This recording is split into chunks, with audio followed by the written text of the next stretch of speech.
So here I am, out on the streets with my head in my hands. I've got no plans, only to see you again. Don't get me wrong, sometimes I like being kicked on the ground. I'm not that strong, but then I come to my senses. Yeah, I'm coming. You can feel my power, and I feel what is real when she feels me. And I feel what is real when she feels me. And I feel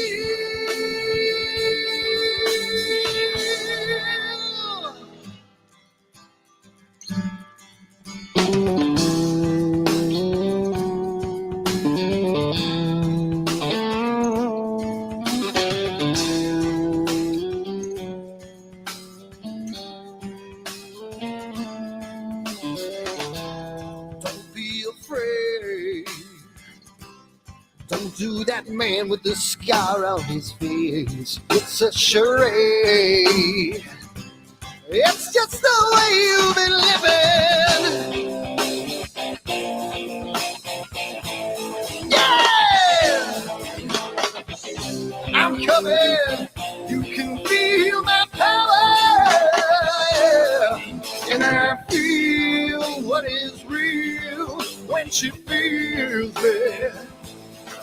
And I feel what is real when she feels me. Yeah.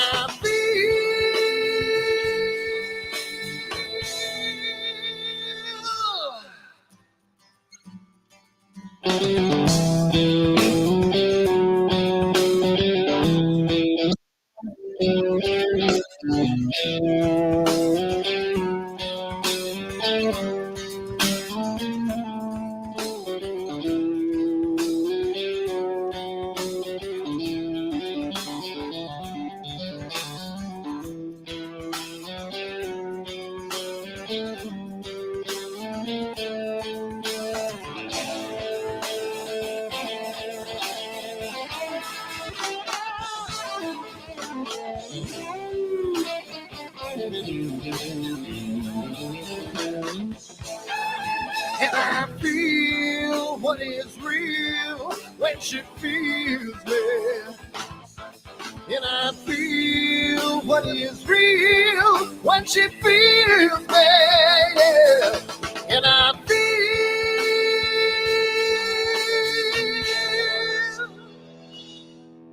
And I feel what is real when she feels me. And I feel what is real when she feels me. Yeah. And I feel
Hi everyone, Dan here, and I just wanted to put a little snippet about AstroWorld and what we do because I want to start getting the word out because I think it's becoming more and more of a giant community, and I want to get the word out to some other people. So what we do at AstroWorld is We hold astrophotography chats on Wednesdays at 9 p.m. and Fridays at 8 p.m. Eastern time. And we just talk astrophotography. Wednesday's more of a techie kind of advanced intermediate, and Fridays is more of a newbie kind of thing. So if you want to check us out, and if you want to, hang out with some semi-decent people that like to go off the rails a little bit and have fun while they're doing it, come check us out at AstroWorldWeb.com, and you can check out the schedule, and you can sign up for all the free giveaways that we do. We just gave away an Eagle 4 Pro, an Optilong filter kit, Charles Brackenstein's books, and a whole bunch of other stuff. So come to AstroWorldWeb.com, hang out with us, have a good time, and as always, remember to keep imaging, keep educating, and clear skies. And I'll see you soon. Bye-bye.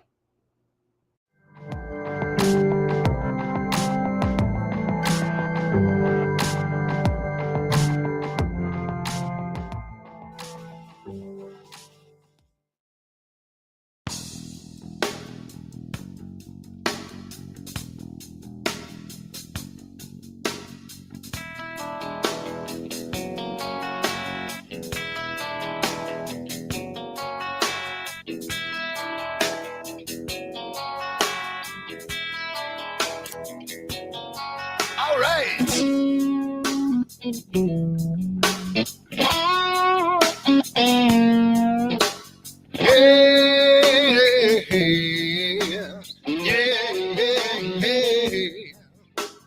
Where did my color go? Got your head in the sand. You can't be in control, using a powerful hand.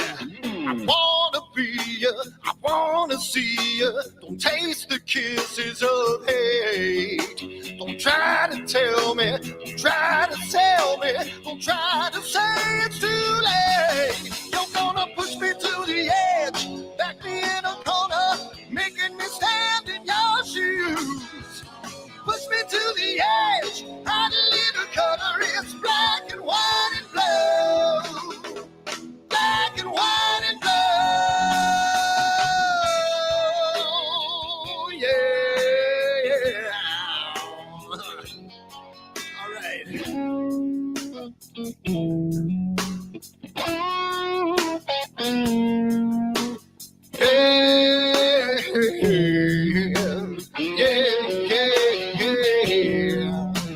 Cat learns to ring a bell. Rat gets free from the maze. We can be taught to love. We've got to learn a new way. I wanna see you, I wanna be you.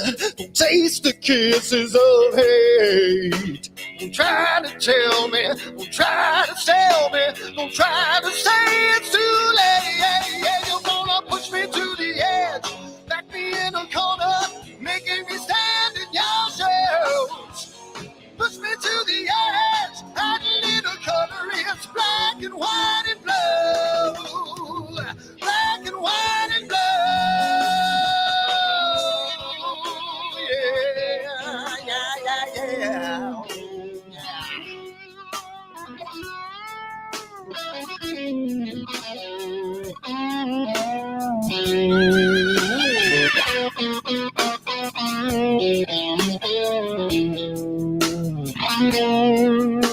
I wanna be, I wanna see, don't taste the kisses of hate. Don't try to tell me, don't try to sell me, don't try to say it's too late. Push me to the edge, back me in a corner, making me stand in your shadows. Push me to the edge, hot little color is black and white and blue. Yeah, black and white and blue. You're going black and white on the edge, back me in a corner, making me stand in your shadows. Push me to the edge, hot little color.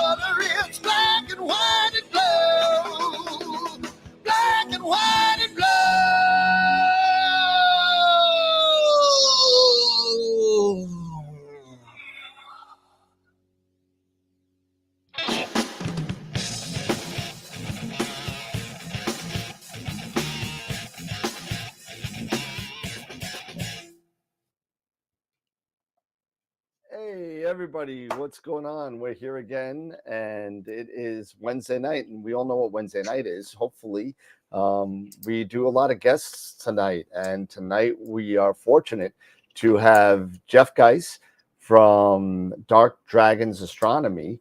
If you have been following the NEAC and NEAF, you may remember Jeff from the interview that Eric did with them at NEAF just this past April. So yeah, it's been like we were talking about it offline. It's been 6 months already, right, Jeff? So yeah, so this how you doing?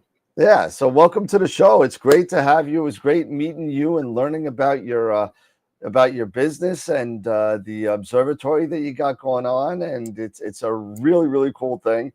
I actually was pumping it up on Global Star Party last night, saying you're going to be on tonight. So as I come see us, so hopefully we get a little bump off that. And but it's really good to have you. It was really great meeting you and Rick. Unfortunately, Rick is on a plane right now, so he won't be hanging out with us tonight. Business is business. We got to take care of it, right? We got to take care of the people that take care of us. So that being said, before we get into Jeff and all the great stuff that he has to say, let's really just go over, because we can't do any of this stuff without our member sponsors and our guest sponsors and all the free gifts that they give us and everything, and plus all the great guests that we're going to have in the future. So let's go over that really quick, and then we'll get right into it. So here we go. So we got plenty of guests, and we got plenty of sponsors. So the first sponsor that we have is Woodland Hills Camera and Telescopes, who's been giving us a lot of cash over the past 2 years to give away, and we're going to be giving away when is it, Eric? We're going to be giving away on Astropalooza. We're going to be giving away $100 in gift certificates to Woodland Hill Camera and Telescopes. So we're going to be doing that. That's going to be money, right? Money. We can't do this hobby without money, right? It's a big freaking rabbit hole, right? So that's what it is. And it's always nice to get a little cash to help with what we're doing. So we also have our Red Giant level sponsors, Prima Luce, Camera Concepts, and Optolong, all of which have been super generous to the show. So thank you to them as well.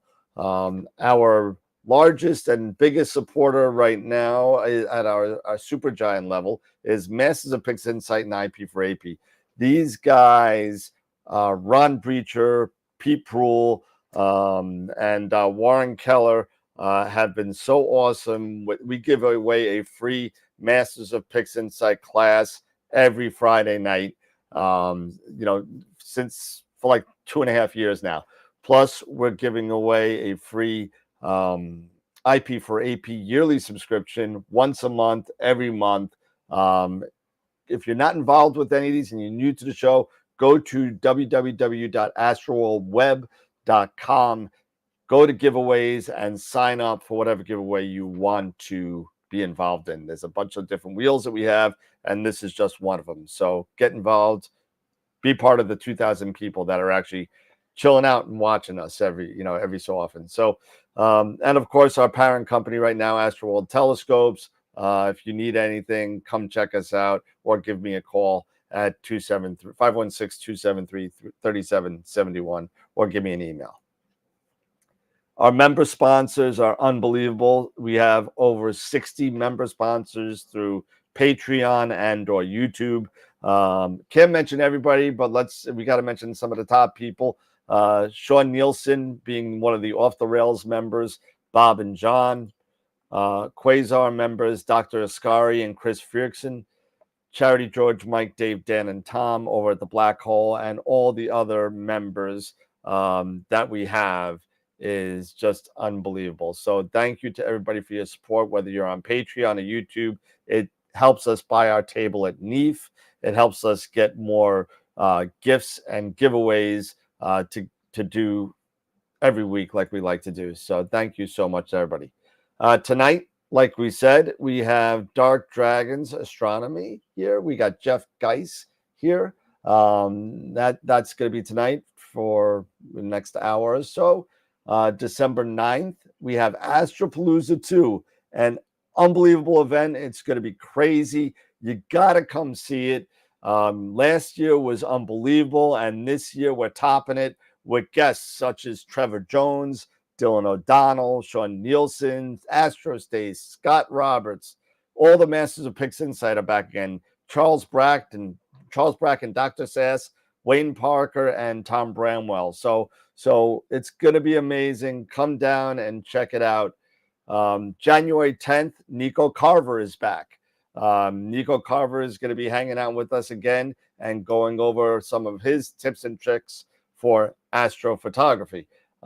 January 17th, Maxi Faliares from Argentina and Adrian Bradley from the U.S., all unbelievable astrophotographers that are going to be talking to us, one about his astrophotography adventures and another one with his nightscapes. So definitely come and check us out.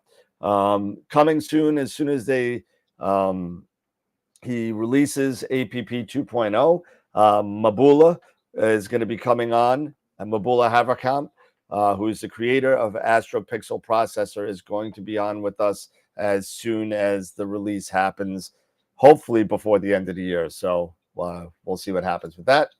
Then we got AstroWorld Image of the Week leaders. So the AstroWorld Image of the Week winner for 2023 was Tom Peter with 7 images of the week through the entire year. And that breaks last year's record of 6 held by Greg Meyer.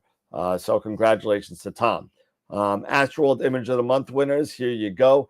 January, February, March. So we got Bloodstone, Tom Peter, Abe Jones, Jason Pellegrini, Starlancer, Josh, Chris, Greg, Mark, Billy Beckett, Scott Schneider, and Dave Schaefer. And November, go vote. We're in the November voting, right? So start voting for the last one, because that's the last one. And all the pictures of the month winners are going to be in the 2024 calendar, which you could pre-purchase now on astroworldtelescopes.com. So also go check us out on all of our other social media platforms: YouTube, Discord, Twitch, Twitter, Instagram, X, whatever. We're on everything. Go check us out. Our Discord channel is now coming close to 150 people. So it's a really great place to get information, and a lot of people are on it.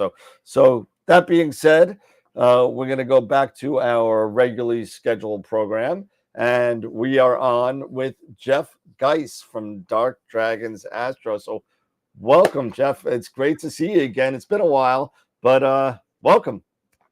Well, thank you. Appreciate it. Appreciate the invite.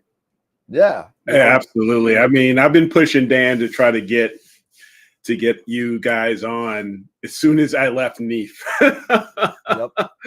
You know, so I'm really happy that I know you guys are able to join us. We have been busy, let me tell you. Oh, that's a good thing. That's a good thing. Yeah. And instead of just do some kind of sales spiel on the stuff that we had, I'd like to just give you a rundown on how all this started, if you don't mind. Yeah, absolutely. Sure. Yep. If anyone has questions, just throw them up in chat. I'll stop and we'll answer. The best part about our hobby is the conversations that we have. I don't know if you guys agree with that, but yeah, down at the observatory, we're part of a big club where we have the club we belong to owns their own dark sky site. Well, as dark as you're going to get for the East Coast, probably swamp skies in South Carolina, but nonetheless, there's a bunch of astrophotographers down there, and there's a bunch of visual astronomers down there. And on any given Saturday night that's clear with no moon, the place is packed, and we just have a blast, and the conversations go all over the place. So, and that's kind of where this story starts, at that club. I started astrophotography, I don't know, a decade ago, but it really kick-started when I met Rick, who couldn't be here tonight because he was on an install for one of our customers, and it ran an extra day, so he does send his apologies for that. But if it's okay, I would just like to start by just running some of these. I can enter full screen here, and then I just share my screen, and you should be able to see that in the window. And not yet. Not yet. I want to share this. And yeah, we got something.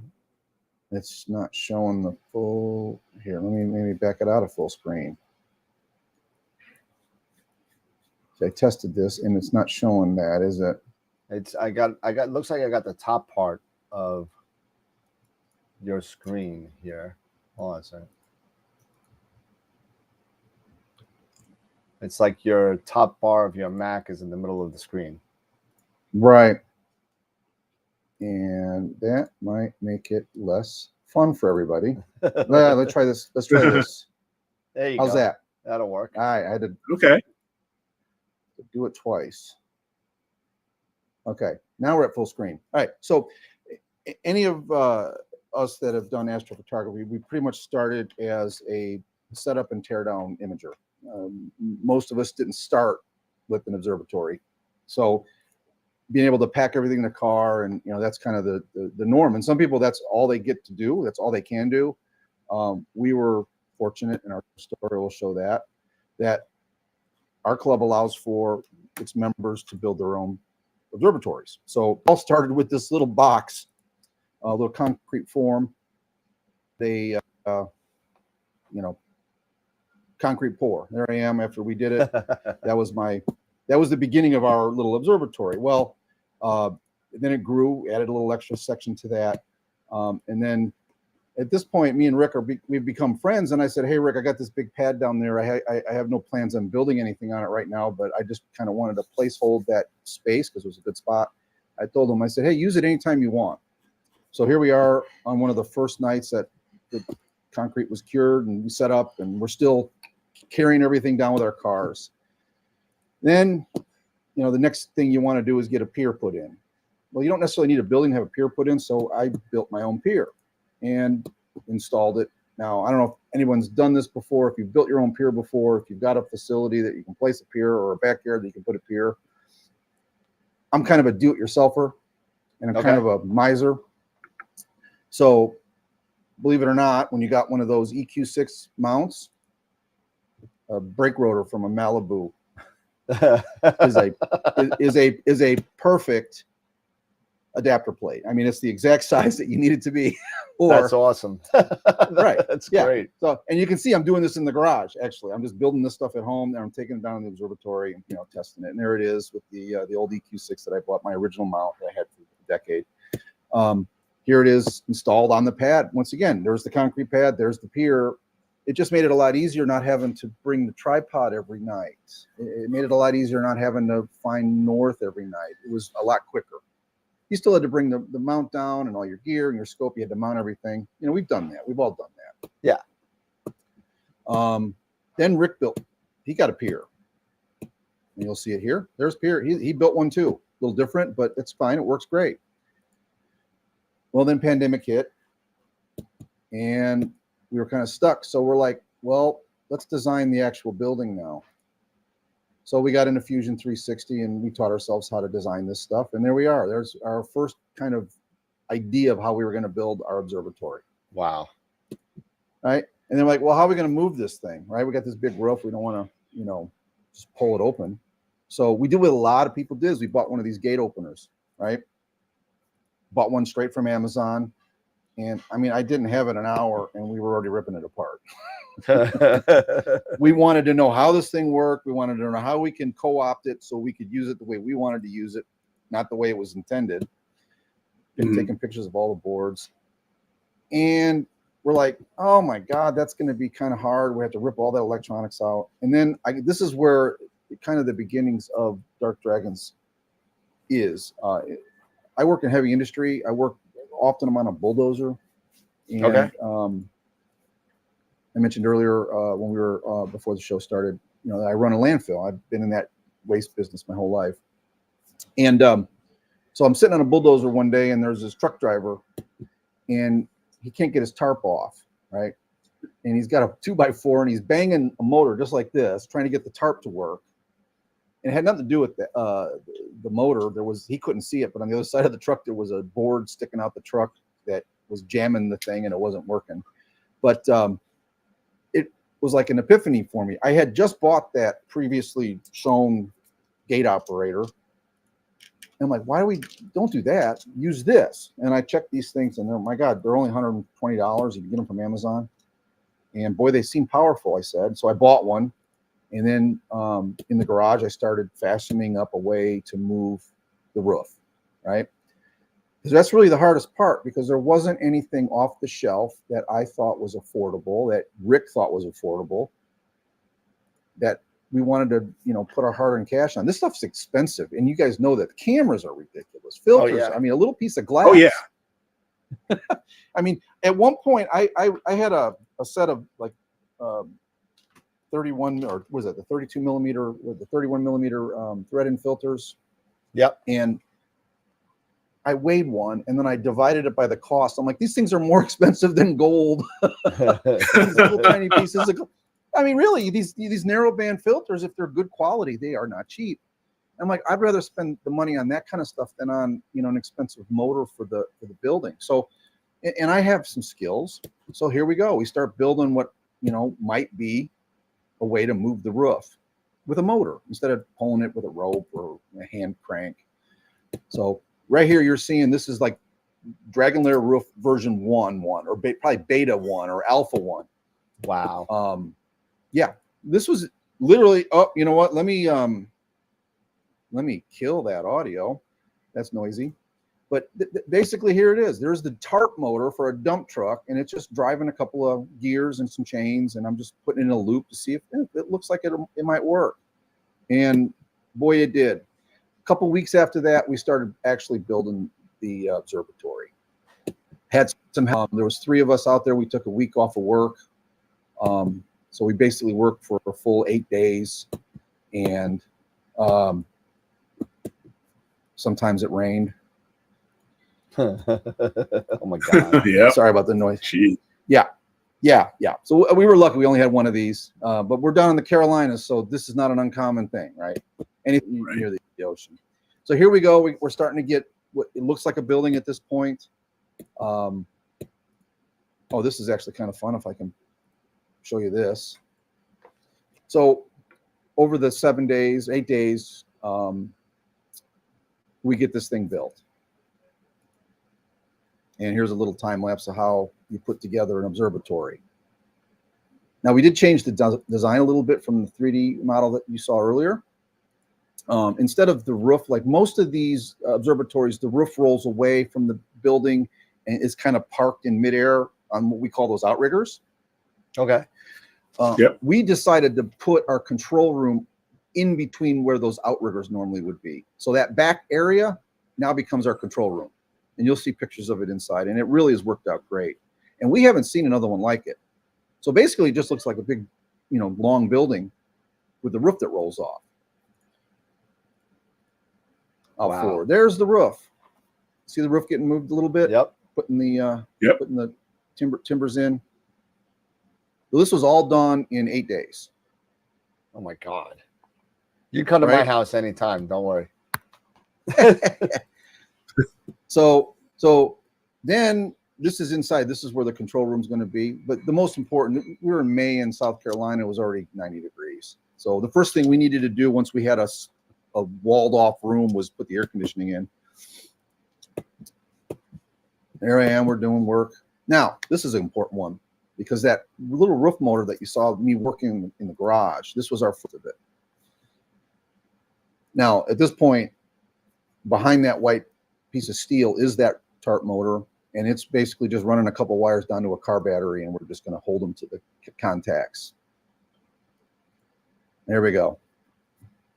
So There proof it goes. of concept. Yeah, proof of concept. The roof is being moved by this motor. I'm like, okay. Now I saw some instant problems with it. The gears weren't high enough. You can see where I've added those little, extra pieces of angle iron to get the idler wheels a little taller, but it worked. The concept was there. So we move forward. We get the tin on the roof. We get the doors installed. We're astronomers, so we're there all night. Got to have a place to sleep, right? There you go. This is get our desks in, and then I start working on version 2. with taller idler wheels and make it a little bit. It doesn't look pretty, but it was all about function. We're trying to make this thing work, right?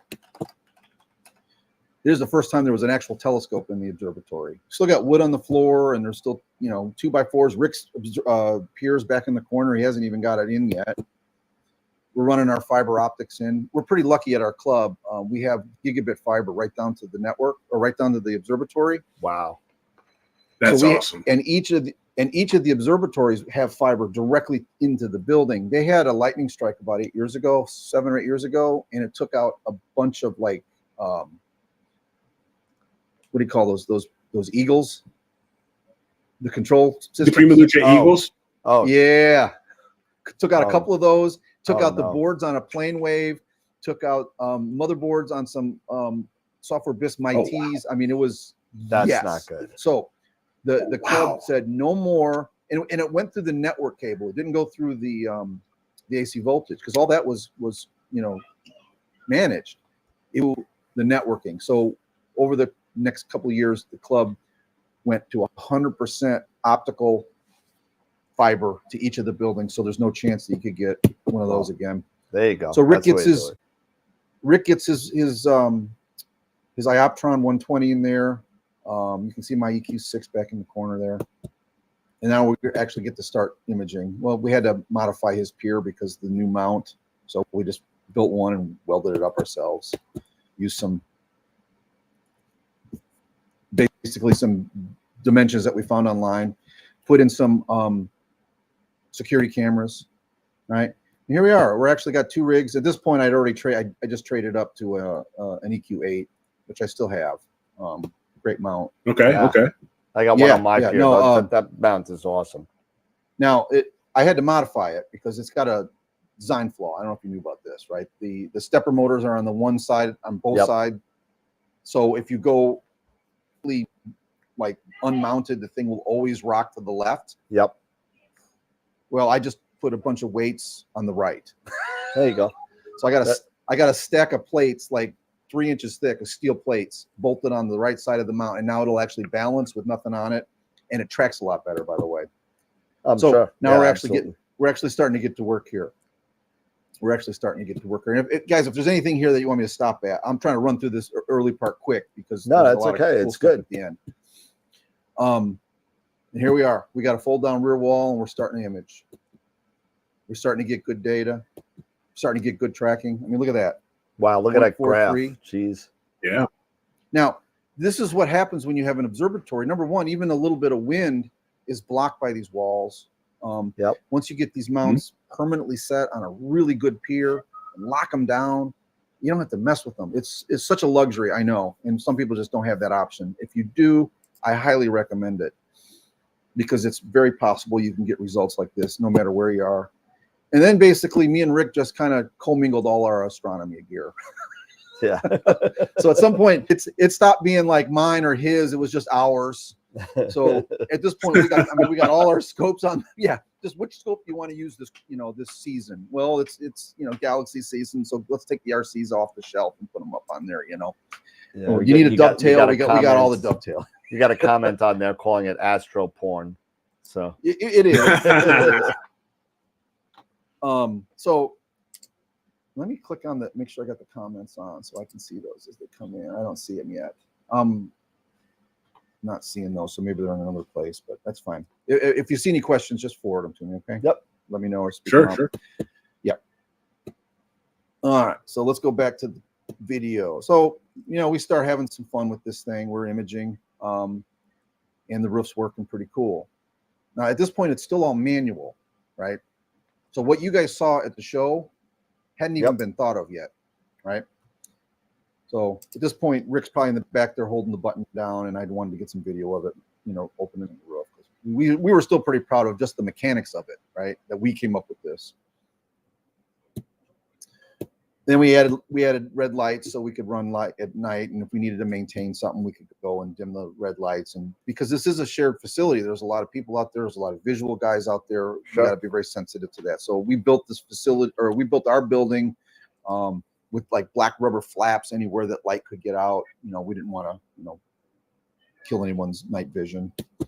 And then we started getting images like this. This was one that Rick took. Nice.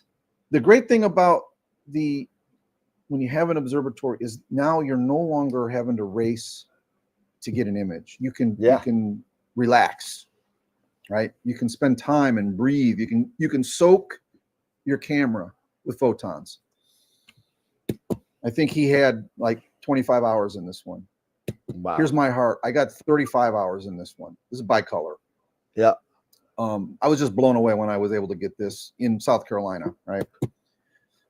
Horsehead, just an HA. But the detail, because the number of hours, you can just really get lots of great detail. And oh, by the way, there's, except for a basic stretch on this, there's no processing. Wow. Okay. And then the hard floors were getting kind of, a little cold. So we decided to put some carpet in, make it a little more homey. Nice. Yeah. Why not? It's just a continued. Yeah, exactly. And then I always joke that I wanted a pizza oven if I ever built my observatory. So we put a pizza oven in so we can make sure we got a refrigerator. Nice. And I'm not showing the whiskey shelf. That's on the back side there. But Oh, anyways, that's something Dan continue would appreciate. There you go. continue to image. We continue to grab frames, and this is kind of the way it was for about a year before things got really crazy. But we'd spent a lot of time down there. We could image. This is one that we both did together. We had two refractors that had about similar focal lengths, but they had the same camera sensors, right? So we did a long exposure soak, and this is called the Hidden Galaxy. And what's interesting about this one is that you're shooting through the core of the Milky Way to grab this from the other side.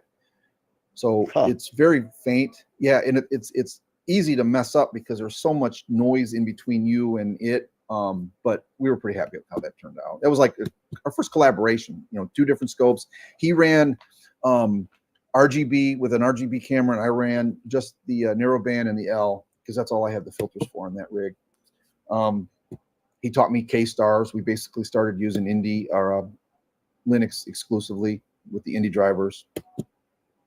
Now, this is a milestone. So that little device right there, that red board and that little blue board. Yep. Rick was working on this in secret. Then he shows up one day and says, "Hey, look what I made." What is that? That's cool. He's like, "I think it's going to be a roof controller. Let's see." Now, I don't know if you can notice, but you see the blue cord in the bottom there? Yep. Yep. Yep. That Ethernet cord.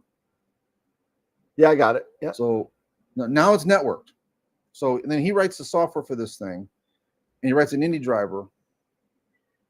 And then now Indy can connect to it. K-stars can connect to it, and now we can remotely run this thing, and it can shut down by itself, and it can open and close by itself. And there you go. This was just, this was just for us, guys. We were just because we wanted to do it because we wanted that functionality of our own building. Yep. Yeah. Let me see. Let me make sure I turn the volume down. There you go. So now the motor is being run by the MOSFETs on that blue board. So this was kind of a milestone for us, but this was still, we weren't really sure where we were going with it. We were just doing this stuff for ourselves. Now, here's something interesting about our observatory. The whole observatory is DC voltage. Okay. You guys know the difference, right? Between AC and DC? Yeah. Right. Yeah. So, all of our equipment is basically DC voltage. Yep. Most of it's 12, some of it's 5. Right. So whenever you guys go out, like I remember when I was first, thinking about getting out of the backyard and going down to a dark site, I'm like, well, I got to make sure I have a battery. I got to have voltage converters for those things that aren't 12 volts. I got to have all this stuff that's really for the equipment to run, because I'm not going to have, a outlet to plug into down there. Well, when we built and designed this thing, we wanted the whole thing to run on DC voltage. So basically in those boxes on the floor, there are just a couple of trolling motor batteries that you'd see on a fishing boat, deep cycle batteries. And then we run that DC wire is run through the whole building. So now instead of having to use those little, those wall warts that we're all used to seeing that fail. Yeah. We use small, like very reliable solid state voltage converters or boost or buck converters, and we run everything off of that.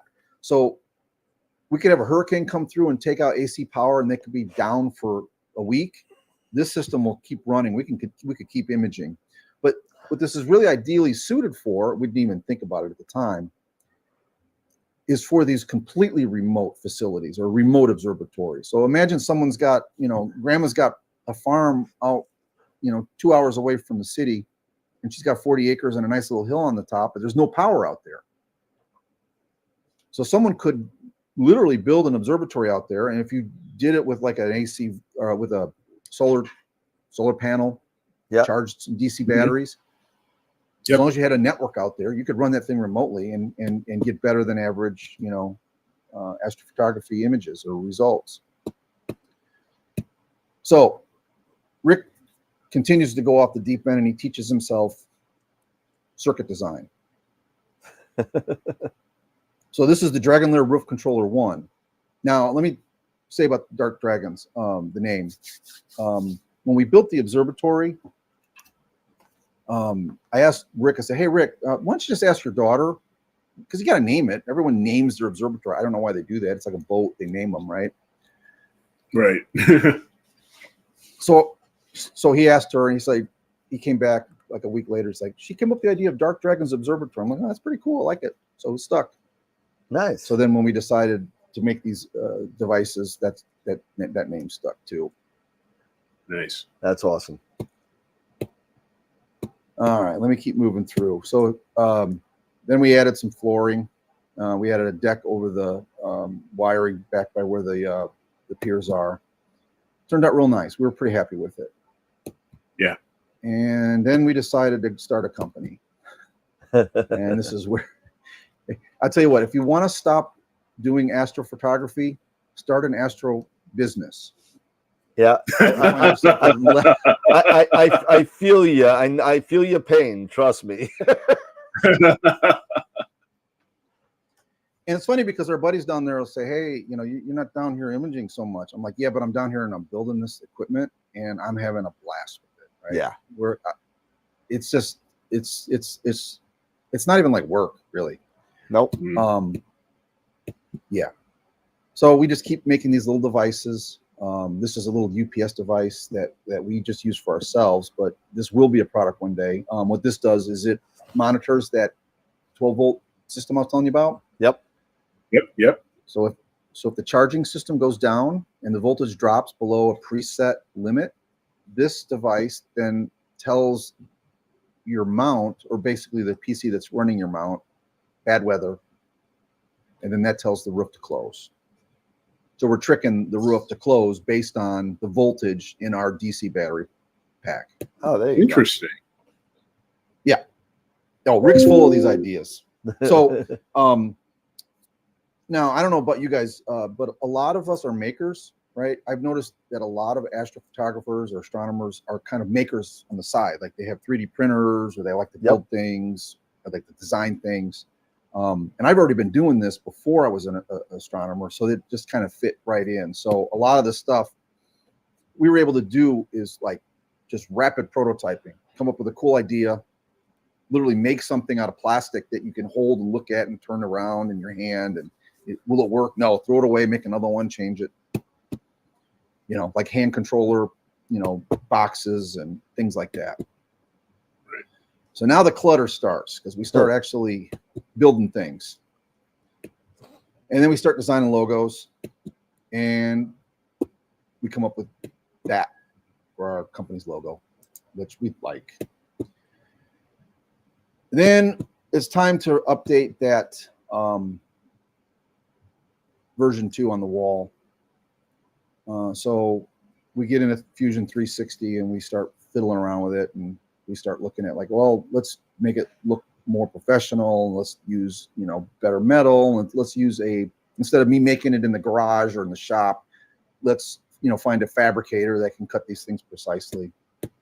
We do a lot of 3D design for cases and enclosures. We do a lot of rendering, so we can look at these things before we spend money on them. Here's our little workshop. Here's more board prototypes that came in. And this is all before NEAF, guys. This is like the 6 months before we met. Yeah. Yep. This is all this happened. This was like time compressed in a 6-month period. And then here we go. We got our first metalwork from an online prototyping facility, and we've stuck with them because look at the cut of that. It's just perfect. You know, no more, you know, Jeff using a grinder to try to make a slot or some weird, you know, cut. We're using good stuff. We're getting good stuff made. And, you know, a couple spray cans of spray paint, and we get it up on the wall, and it looks a lot better than the one that, you know, it replaced. All right, now, so this is the beginning of the actual company. I'm kind of jumping around a little bit, but as we had these devices on our walls, we were still using them for ourselves. And our friends who have buildings down there were like, man, that's simple. Can you make us one? So this was a friend of ours, observatory. He's like 15 feet away from us. And that was the system he had to roll his roof off remotely. And it started to fail, and it wasn't really reliable. So we come up with some new ideas for him. And another one of our buddies down there had a roof that was so big he couldn't move it. So we came up with another design for him. And then this is what we ended up, the one that was a jumble of wires. This is what it became. Very simple, works. Press a button, roof moves. Yeah. We're trying to make it easy. Right. So then we get into now we're looking at, okay, we're going to go to NEAF. This is November. Last year in November they opened up the slots for NEAF. We're like, okay, yeah, we started a company. We're going to do this, so we're going to go to NEAF. We have to have a show product ready, something professional, looks good, can't be 3D printed. So these are some of the preliminary designs of what we were looking at. And then, you know, anyone out there that's done 3D printing, that's something that's going to happen. Yep. Mm-hmm. Yeah, 10-hour print, and you come home and that's, you know, bird's nest. You know, then you try it again and it works. All right. So now we're getting to a product that, this is the one that you guys actually saw down at up at NEAF. So we had that ready. It was working. The firmware was updated. Rick was putting some interesting ideas in there. This is when we added the web server onto the device. Up until this point, it had only been an Indy driver for Linux. We didn't even have an ASCOM driver written for it yet. Yeah. So I'm kind of interested in the whole web server piece for, you know, we're going to get into that. access. Yeah, we're going to talk about that. Absolutely. How do you now? Did you guys have Bob Denny on? Twice. Do you know who Bob Denny is? Yeah. A couple times. Yeah. Yeah. Didn't he talk about his alpaca system? Oh yeah. Oh yeah. All the time. Alpaca and the death of guiding. Yes. The alpaca is absolutely brilliant. Okay. So Rick, as a software programmer, because that's his day job. Yep. As he's writing the ASCOM driver, he gets in there and he's like, hey, there's this thing with ASCOM and no one's talking about it. I'm like, really? Tell me about it. He's like, now on Linux, Indy already had something like this. Remember, was it StarMate? StellarMate. Yeah. StellarMate. Yeah, they got a new. Yeah. I think they got a new version out right now. They but it do. was based on Linux. I'm looking forward to checking that out, to be honest with you, because I did a video on the StellarMate 1 about, I don't know, 2020, and I did some stuff to that machine that I had to take the video down. Yeah,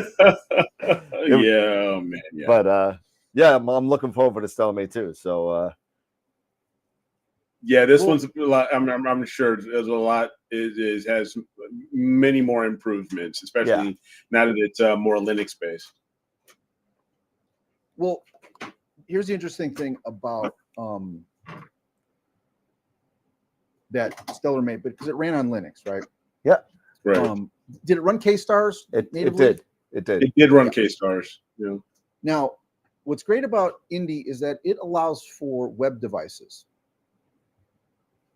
Right. Yep. So you can put a little Raspberry Pi that is running a very pared down version of Linux, and you can just sit it right on the pier, and it only runs the drivers, and then it basically like port forwards everything that it needs to the computer that's actually doing Running, the right. bulk of the control system, right? Right. Well, that's what Alpaca basically does. So it's this, it allows for this web interface. So that Ethernet connection that's on the devices becomes more important than just, just data pushing. allowing ASCOM to Yep. connect to it, right? Yep. Right. And then it also does the driverless installs, which is also a game changer. I don't know about Yes. you, but in when I started this hobby, I don't know, how long have you been doing this, guys? Oh, since film? Okay, so Yeah, a he's long been time. doing it I'm much talking- longer than I have. I've only been doing it, like for about 6 years now, maybe 5, maybe 6 years now. And he's already better than well, then me. you- So But you remember, when you had to scour the internet for drivers? oh yes. Oh no, yeah, I'm in. yes. I'm in IT. Both of us, we're both in IT. We Yeah. do that all the time. Yeah. We're scouring the internet for drivers on almost anything and everything. It's horrible. And you can never find the rando one that you kind of want to find out. You go to 14 different sites and it's always a trap to download their it's malware always or a something. Yeah. Well, see, here's the thing, because I'm a cheapskate. I shouldn't say cheapskate, but I'm just frugal. I mean, this is an expensive hobby. Yeah. And if you can Oh, save yeah. money on it, you got to try to save money. So I buy a lot of used equipment. So you'll buy it and I'll tell you what, I got a Lodestar, the original Lodestar, the one that had the problem with the little USB cable. But yeah, right now, it is, in my opinion, the best guide camera you can have. It's so sensitive, you never have a problem getting a star, no matter where you're at in the sky. And I've never bought another one. It's just amazing. It's an old CCD style camera or sensor. Yeah. But getting the drivers for those, Now with the Alpaca, the protocol for Alpaca allows for these driverless devices. Devices, yes. Now, if you guys are in IT, it's kind of beyond me. Like I said earlier, Rick is the tech guy, and I get what he tells me, but I don't necessarily understand it 100%. So what he did with the device first is he was in that ASCOM protocol writing the ASCOM driver, because we needed to have an ASCOM driver, even though we were running Indy, we were running K-Stars and Linux on both of our rigs. Now that we got a product, we know more than half the world's going to be using Windows. Right. You've got to have ASCOM. Yes. Right. Yeah. So as he's researching, how to write an ASCOM driver, he's like, okay, I found this codicil of Alpaca. Like, interesting. He was telling me about it. So then he starts doing some development on that and starts testing it, at our observatory.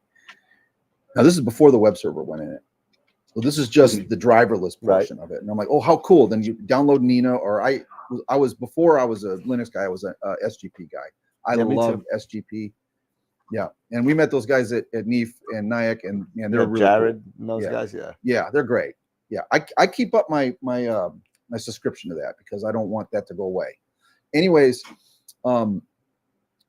just being able to go into one of those Windows programs and install that piece of hardware without downloading anything from anywhere, just finding it, and it's black magic. Yeah. It's like plate solving. I don't get it, but it works. So then Rick, several weeks later, he's like, I got another idea. And this is the web server. So he puts the web server on the device, because we are using just these standard dual core Pico processors on these things. And he just ran a little web server on it and basically says, okay, now you can control the roof from the web server. So basically you just point your browser to it. Yep. And you can open and close the roof. And now what I've found is I honestly do that more often than I do like any of the automated stuff. Wow. So I'll like VNC into the network. I'll just go right to the website for the roof, press the button, then I open up the Wisecam page and watch it close. Or open. I want to just make sure that did what it was supposed to do. Right. And it always has, knock on wood. But because it's an hour away. So if something happens and it's a Tuesday night, you got to drive an hour. I haven't had to do that, knock on wood. Well, that's good. Anyways, so that's how the web server works. I mean, it's very simple. small line of code that runs that little web server, and it just shows our, it shows a logo and what you can do with the device. Yeah, that's all. So what else did you want to know about that? Well, go ahead, Eric. Go ahead. No, yeah. So basically with that, so you're running Alpaca on the back end for that. So that's awesome because it's pretty much plug and play. It's go. It talks directly to your imaging software, right? Your imaging software. Yes, it goes right to your imaging software. It doesn't have to, go through a lot more of those hoops now that you have to deal with ASCOM originally, right? Now, what happens to that PC that's run? Here's the question: what happens to that PC if that PC that is running Nina or SGP or whatever software you're using, if it goes down, fails, hangs, you can't reboot it? How are you going to close the roof? That's a very good question. Use my cell phone and point it to a web browser. No, you're going to point it to the web browser. Yeah. You're gonna. Yeah, that's I was going to get to that, but that's great. That's a very good question. That's why it was innovative when he showed me that, and then we started looking at the use cases. Because there's no power button on these devices. You plug them in. As long as they have power, they're on. Yeah. Yeah. I mean, it's interesting. I'm sorry. We've had Bob on twice already on the show over the past couple of years, and I got to hang out with him quite a bit at NEAF as well because we've never met each other. The second show that he was on with us, he actually had a power outage and had to do it from a Starbucks parking lot. So I remember that. Yeah, so he was in the middle of Florida with his laptop on using Starbucks Wi-Fi to come on the show. But Alpaca has always interested me, but it also interests me it hasn't really caught on yet. It hasn't really gone crazy. A lot of people, mount peoples in particularly, aren't really jumping on the Alpaca bandwagon again, just because of the cost of creating everything differently again. Well, that's what's interesting because we started with it. If you're starting with it, boom, you're in. But if you already have ASCOM platform driver, a lot of people are. You may not want to spend the money to invest in that, updating that. We've made the commitment to any device that we devise or come up with is going to have Alpaca hardware. Nice. Now, there's a difference between Alpaca hardware and Alpaca software, right? Yep. So you can have a driver that connects to the software and it does it with Alpaca, uses that Alpaca protocol, but it's still software based. Ours is hardware based, which means you don't need to download anything, as we said earlier. So. All right, I'm going to share my screen again. Now, real quick, go ahead, Jeff. If we did have one question, and I'm not sure if there's something you'll maybe touch on a little later, but Ernie was asking, are they going to sell the small observatory kit like the demo they had at NEAF? Well, that's funny because that's the next slide. Okay then. All right, Ernie, there you go, man. No, we're building. So here we go. So as you know, this is why we met you, and this is why we had him 4 deep at the table. Was this little thing? Yeah. This was never meant to be a product, guys. This was meant to just show off the hardware and electronics that we were coming up with, right? And then we're like, well, we need to do it. It has to be small. It has to fit into a 10 by 10 square, building or a booth. So we came up with this thing, and we were kind of shocked that everyone, like, oh, I want that. When's that going to be available? Yeah, it's true. Yeah.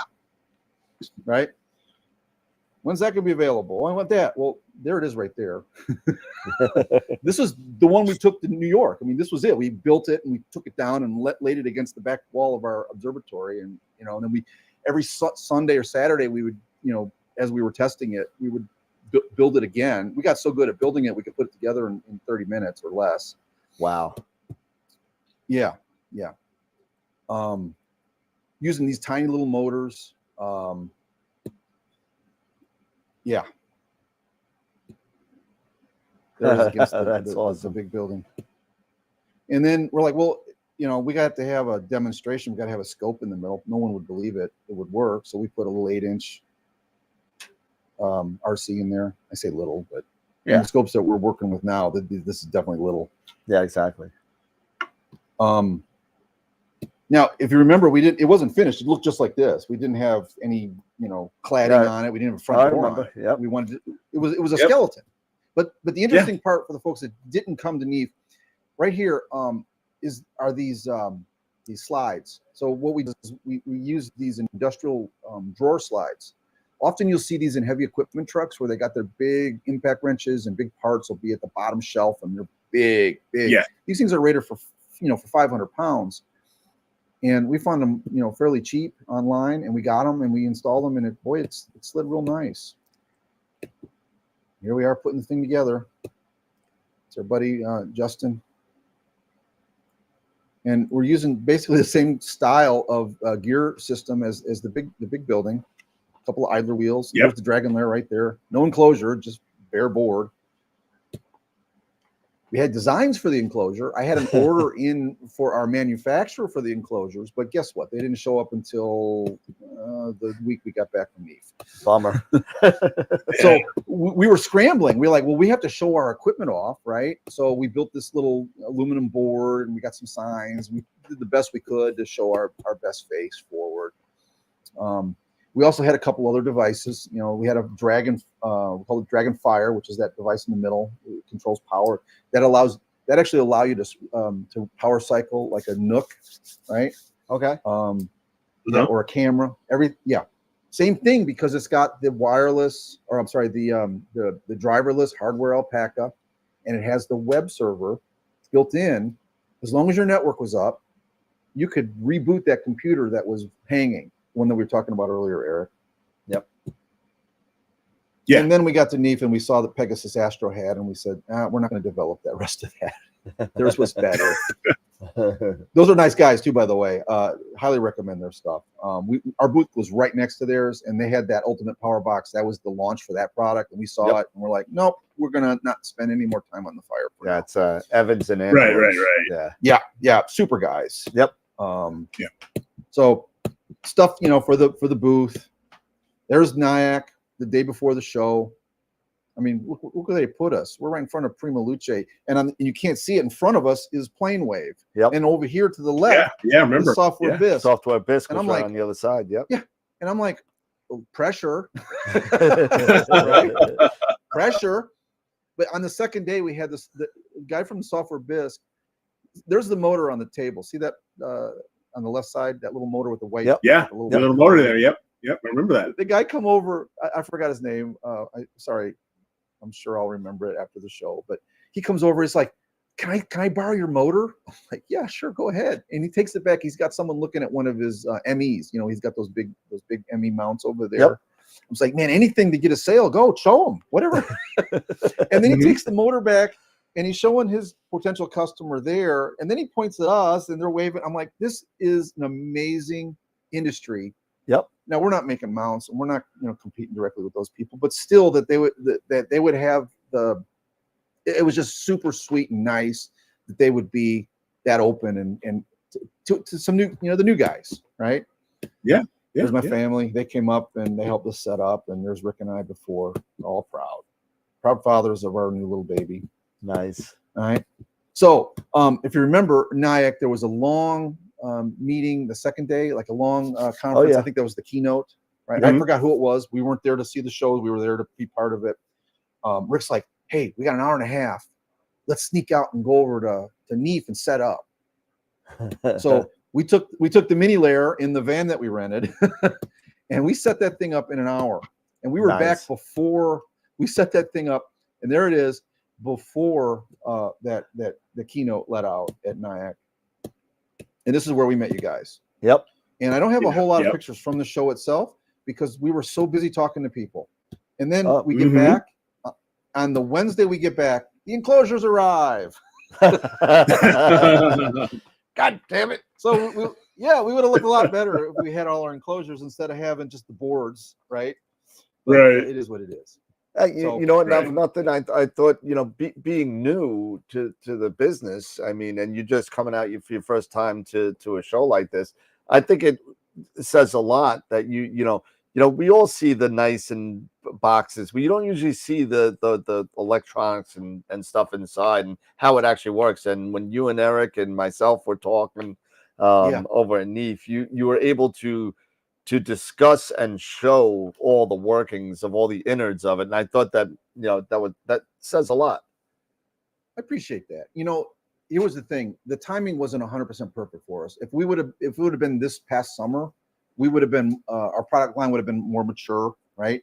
But we did not want to waste a whole cycle, a year, and wait for NEEF 2024. We had to be there in 2023. We needed to get the name out. We needed to. We needed to meet you guys. We needed to meet the Software Biz guys and the guys from Pegasus, and we needed to be part of the community as quickly as possible. Yeah. So here we go. We get enclosures. We get boards. We actually have product. No, now you guys know about the Dragonlight. I don't If remember. I recall, Yeah, we had a little display, a couple of lights. Was this for the flats? Yeah, no, this is really ideal for an observatory specifically because this is like wall-mounted device, and you're going to shine lights either at the wall or you're going to illuminate a panel with this device. Once again, Alpaca hardware based, so you connect to it your network, you connect power to it, it's always on, and then Nina, SGP, Maxim, name some more guys. There's so many imaging APT suites. Yeah. I like APT. I use that a lot. Backyard EOS, remember them? Yeah. I started with that. Everyone starts with the DSLR. But So this device, once again, has a built-in web server, so you can connect to it with your phone, with your computer. You can turn that light on, you can dim it. And really for observatories, we couldn't find a use case for the device for a what I call a setup and tear down imager, someone that packs up stuff and maybe goes for the week or the weekend or the night. This is going to be a permanent type thing, but it's here. I love the fact that you have everything power poles as well. I think that's really neat. Yeah, they are bulletproof. I hate barrel connectors. Yeah, and the Anderson power poles are so convenient, and so many things are coming with them as an out now. So it's more solid. You know, you sit there and you hear that click, and it's never going to come out unless you really yank it. Unfortunately, the unless you pull it, unless you purposely decide to take it apart or unplug it. Exactly. And they can carry 15, 30 amps. Or 45 amps. I believe. They go up to, well, they have the gray 45 amp connector, the really big one. Yeah. Well, these are 45 that we're using because we're using PowerPole 45 amp connectors for the motor because the motors are rated at 33 amps, so we're covered with that. But you're right, and then they have they have a heavier line that goes up to hundreds of amps. Yep. We have no need for those, but they're there. So there finally we have a full, what we call a full Dragon Lair system, which is the roof controller, the motor, the drive system, the idler wheels, and then a properly enclosed, controller board. Now, because of because of NEEF and everyone saying they want a mini observatory. So we spent the month of June and some of July in Rick's garage rebuilding it as a potential actual product instead of just a demonstrator. So we worked on it for weeks and weeks in the hot Carolina sun, and we're like, well, is it going to hold the weight of a snow load? Now, because we met people from all over North America, right? And the guys from Canada, that won't work, and that won't work up by us. It's the roof not steep enough. You'll get snow load. It'll be too heavy. I'm like, okay. So we thought of that. I'm like, well, Rick, get up there. Let's see if we'll see if these drawer slides will hold you. They just slide right out. They had no problem. Nice. Yeah, we're having fun. So then we get some cladding on it, so it's more like a backyard building instead of just a box with OSB on it. And we spent all that time. And after the end of it, we sat back and it was like 95 degrees. And we're like, boy, this seems like a lot of work. We started out to start a tech company, and now we're in the construction business. That's how it happens. So this is what we did, guys. We made the call, and we did this about 6 weeks ago. We gave away the plans. The plans are available on our website right now for free. You sign up for the forum; they're there. You can download the plans, and then you can go to Home Depot and you can buy $400 or $500 worth of lumber, and you can have one of these things in your backyard. And if you can't, if you're not competent with a hammer and a nail and a saw, you can find a local contractor, and a handyman will do this. This is like a dog house for them, right? And then we'll help you source the parts that wouldn't be available at the Home Depot or the Lowe's or the Menards, depending on where you're at, like the rails and things, those drawer slides.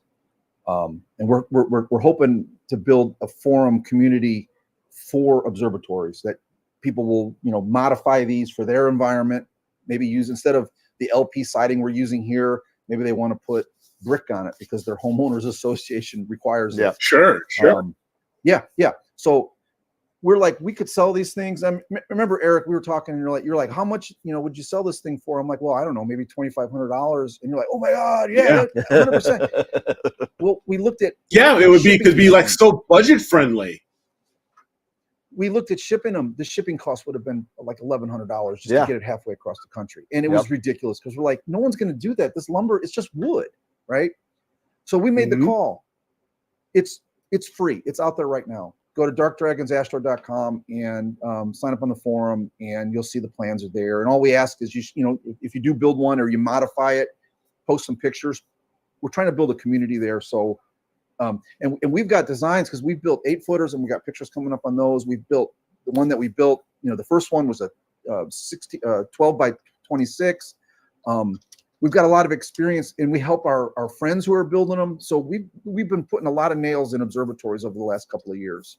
So we'd love to help people. Just if you want to do it yourself, we were do-it-yourselfers. That's why I kind of made this presentation a little longer than hopefully people wanted, but to show you where we came from. We designed this stuff for ourselves. We had no intentions of starting a company, but here we are. It's so working. That's what we're doing. So remember the API I just mentioned. So the club was donated. Our club was donated a 12.5-inch plane wave with an L350. Nice. And they wanted to automate it. So I devised the system. We put a rack and pinion on this one. We didn't use a chain drive.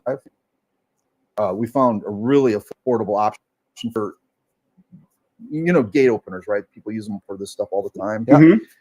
Yeah. These are the rack and pinions for a gate opener. You can get 12 or 13 foot of these for $100. Okay. Yeah.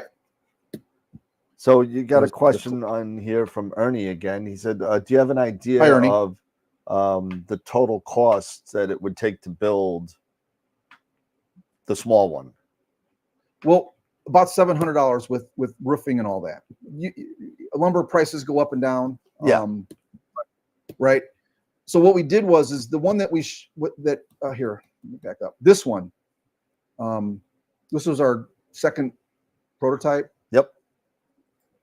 We basically sold it for cost to a club member for his backyard, not the observatory, not the club's observatory. And I got some pictures coming up on that. Jim has always wanted a backyard observatory. He wanted something tiny, small. So there we go. Dark Dragons, both the flat light and the roof controller mounted in the club scope. More 3D printing errors. I was like, wow, that's pretty cool. New hand controllers. That's Rick there on the right. That's our first order. That was a dragon light, actually. And now for the flat light we're talking about, a lot of guys are using, those inexpensive sketch pads, the LED sketch pads as a flat light source.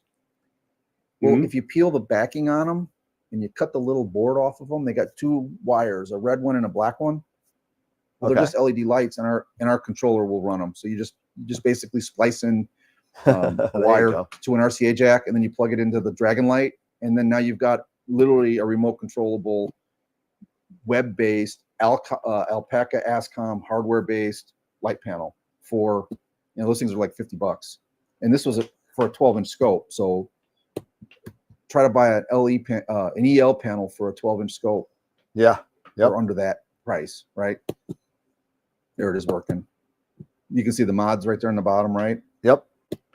Yep. And then we found another source for these, which we can get these up to 35 inches, I think. So for the really big scopes, yep, we can get these panels, and these panels allow us to replace the acrylic. Okay. And we got 4 different opaquenesses, like very, very dark or very, very light, depending on what camera system and optical system you're running. But they'll plug right into a Dragon Light and mount them on the wall, and away you go. Nice.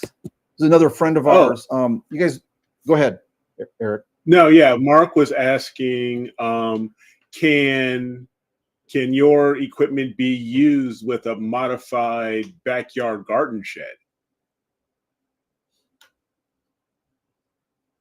Well, it's funny you said that, because that was kind of one of the original ideas I had before me and Rick decided to build an observatory, was using those trash can, those who makes them, Sterilite, or you know, the aluminum ones or the resin ones? Plastic ones? The plastic ones, the ones that are formed like like Suncast? Yeah, Suncast and Rubbermaid. Suncast, yeah. Yeah, Rubbermaid, that's the company, and they have like these little toter like containers, and they look like they got a lid that pops up, and they got doors in the front. Yep. I'm like, my gosh, we could use that we just put our piers in there. Yeah, absolutely. Our controller will run any DC motor up to 40 amps, which is a monster. Yeah. Right. And when you see what our motors are doing out in New Mexico, you'll like, oh my gosh. That's why those little tiny motors that were on the prototype that we took to Neve, they're perfect. So yes, you could do that. We've actually got for fold down walls, our controller will also run a linear actuator, right? You guys know what that is? I don't know what that is. No, I'm not familiar with it. So it's like a little rod that it's got a little motor in it. You send power to it, and it expands. Okay. It just like a screw, and it unscrews and it pushes or pulls. Okay. It's a linear actuator. So instead of a circular motion, it just pushes or pulls. They're very inexpensive. You could use linear actuators in place of those little I don't know, what do you call them? Like the little shock absorbers you see in those backyard bins, like the Rubbermaids we were just talking about. They use like those, the same kind of shock absorbers, like a window on the back of an SUV would have. You know what I'm talking about? Yeah, I gotcha. Yeah. Yeah. Okay. Yeah. Replace those with an appropriately sized linear actuator, plug it into the Dragon Lair, and now from anywhere in the world, you could open and close your quote observatory. Have you guys heard of Backyard Observatories, the company? Yes. I have. Yeah. Scott makes really good product. He builds really good observatories, and he's so busy that you can't get a hold of him. I mean, he's everywhere in the country building these things, and he's just unavailable because he's probably booked for the next 2 years. Well, we have a friend of ours had one of his buildings, and he wanted to use our system, and he uses a Rec Pinion, and here it is. Here's a picture of it. So we got the model number of the gears he's using, and then I downloaded the 3D drawings from the manufacturer, and I'm like, oh, that one didn't fit, and I made that one. Well, it did fit, and then we bought the right one, and then gave him a full upgrade, and he's excited because now he's confident that he could remotely control his facility or his observatory, and if something were to happen, he knows that he could log into the web page that controller has and get the roof shut, so he wouldn't have to drive down on a Tuesday night. Now, Daniel, remember our emails earlier in the year? I was saying we were working on something, and it was quite a breakthrough. Yes. All right, that's it. So we are the first people to put ASCOM Alpaca on an iOS device. Nice. There you go. Now, so what that means is the same Alpaca protocols that run that can connect to astronomy cameras and can be run from Nina. Our roof controllers, our flat light controllers, the hardware-based devices. You can now connect to our app, and you can turn your iPad into one of the best mobile flat lights probably in the world, because the screen quality on an iPad, even the basic ones, are so perfect. No dead pixels, but they can go so bright and they can go so dim. Yep. Right? That's cool. Wow. So I'm turning it on and off through Nina. Right? Now you have to have a network. So the guys that have the AM5s, that have the little hotspots, that you're going to want a little hotspot so that the iPad and then the computer that's running Nina, SGP, Maxim, any of the software that you use, will be able to connect to it. Now we went a little further too. So we're like, often people are doing flats where people are doing visual, and they're doing these flats, and it is killing people's dark vision. So we added something we call an aperture mask. So it actually just throws up a circle. There you go. And then with your finger, you can size it to your aperture. So then you can place it over your scope, and you're not going to blind the guy next to you. There you go. Nice. And then it remembers that position. So when you shut it off and you go home and you come back the next night, it should stay at that position. So like if you've got a 60 millimeter refractor and you've got it sized right for it, you don't have to change that. Josh wants to know if you have any plans to go Android. There's a problem with that, is because Android has so many pieces of hardware that you have to write it differently for all of them. Gotcha. iOS is like write once, read many.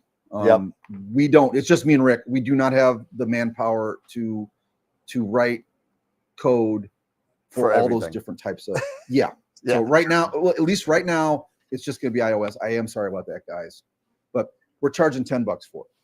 There you go. You can't even buy if you already own an iPad, you cannot buy even a sketch panel for $10. Nope. There you go.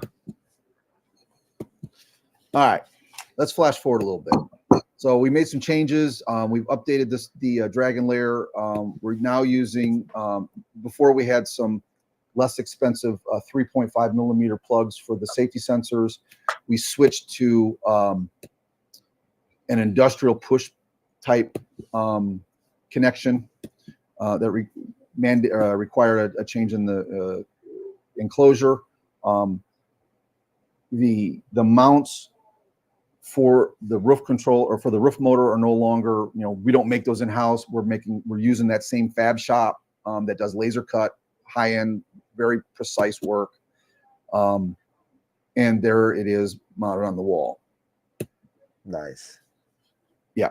So this was the Backyard Observatories building, and we updated it with our system, and without changing his rack, using the same rack that he had, just getting a new gear and then our motor system, and it works like a charm. This guy, a friend of ours, was actually ready to quit the hobby. He come over to us. It's like, hey man, anybody that wants to buy my building from me? I'm thinking about getting out of it. I'm like, why are you getting out of it? It's like, so I can never come down here. I'm always tied up with life. I have this great building, but I'm not comfortable running it remotely. And I said, well, let us fix that. So we saved one. We kept one in the hobby. Yep. Now there you go. Another one of our friends went so far off the deep end with astronomy that he bought the 20 acres out in New Mexico. On the other side of the Very Large Array. For anyone that's watching, if you've seen the movie Contact with Jodie Foster, that signal was received at, supposedly, as per the Carl Sagan story, was received by that VLA. That's where they filmed that. He's 40 miles west of there, and we went out there to help him because he built 2 buildings for remote hosting. Okay. And he built the first building back in the summer, And he first thing he did is bought a one of these Eleco garage door openers or gate openers. He sent me this picture back in the summer, and he's like, "It won't move the building. It won't move it." I'm like, well, let's work on something for you. So we went back to CAD. We designed a gear reduction system using the same motor. Oh, I'm going to sidetrack because in between me designing that is when our friend Jim wanted the old Dragon Mini, the mini layer. No, there it is. And then we installed it on a Saturday. Once again, there's Rick on the roof. He's always sitting on the roof. He's always on the roof. He's always on the roof. There's a fiddler on the roof. Yeah. And we've gotten feedback from Jim, and he's just having a blast because now he keeps his little telescope out. Yeah, he's having a blast. I mean, he doesn't have the great skies. He's in town. He's got trees all over the place. But he's like, yeah, doesn't matter. I'll be able to go out there on Tuesday. Even if you got bad skies, but you have the capability to have your system set up, roll off the roof, take images whenever you want, program it to open and close when you're done. Like you said at the beginning of the show, you're able to take that breath and relax and not worry about the acquisition of the data. Now you just got to worry about putting it all together. You know what I mean? And that takes a lot of stress out and enjoyment in to what we do, because there is so much. I mean, I have a video out there that's called "Don't Get Frustrated," and it's about all these little dinky things that we do as astrophotographers.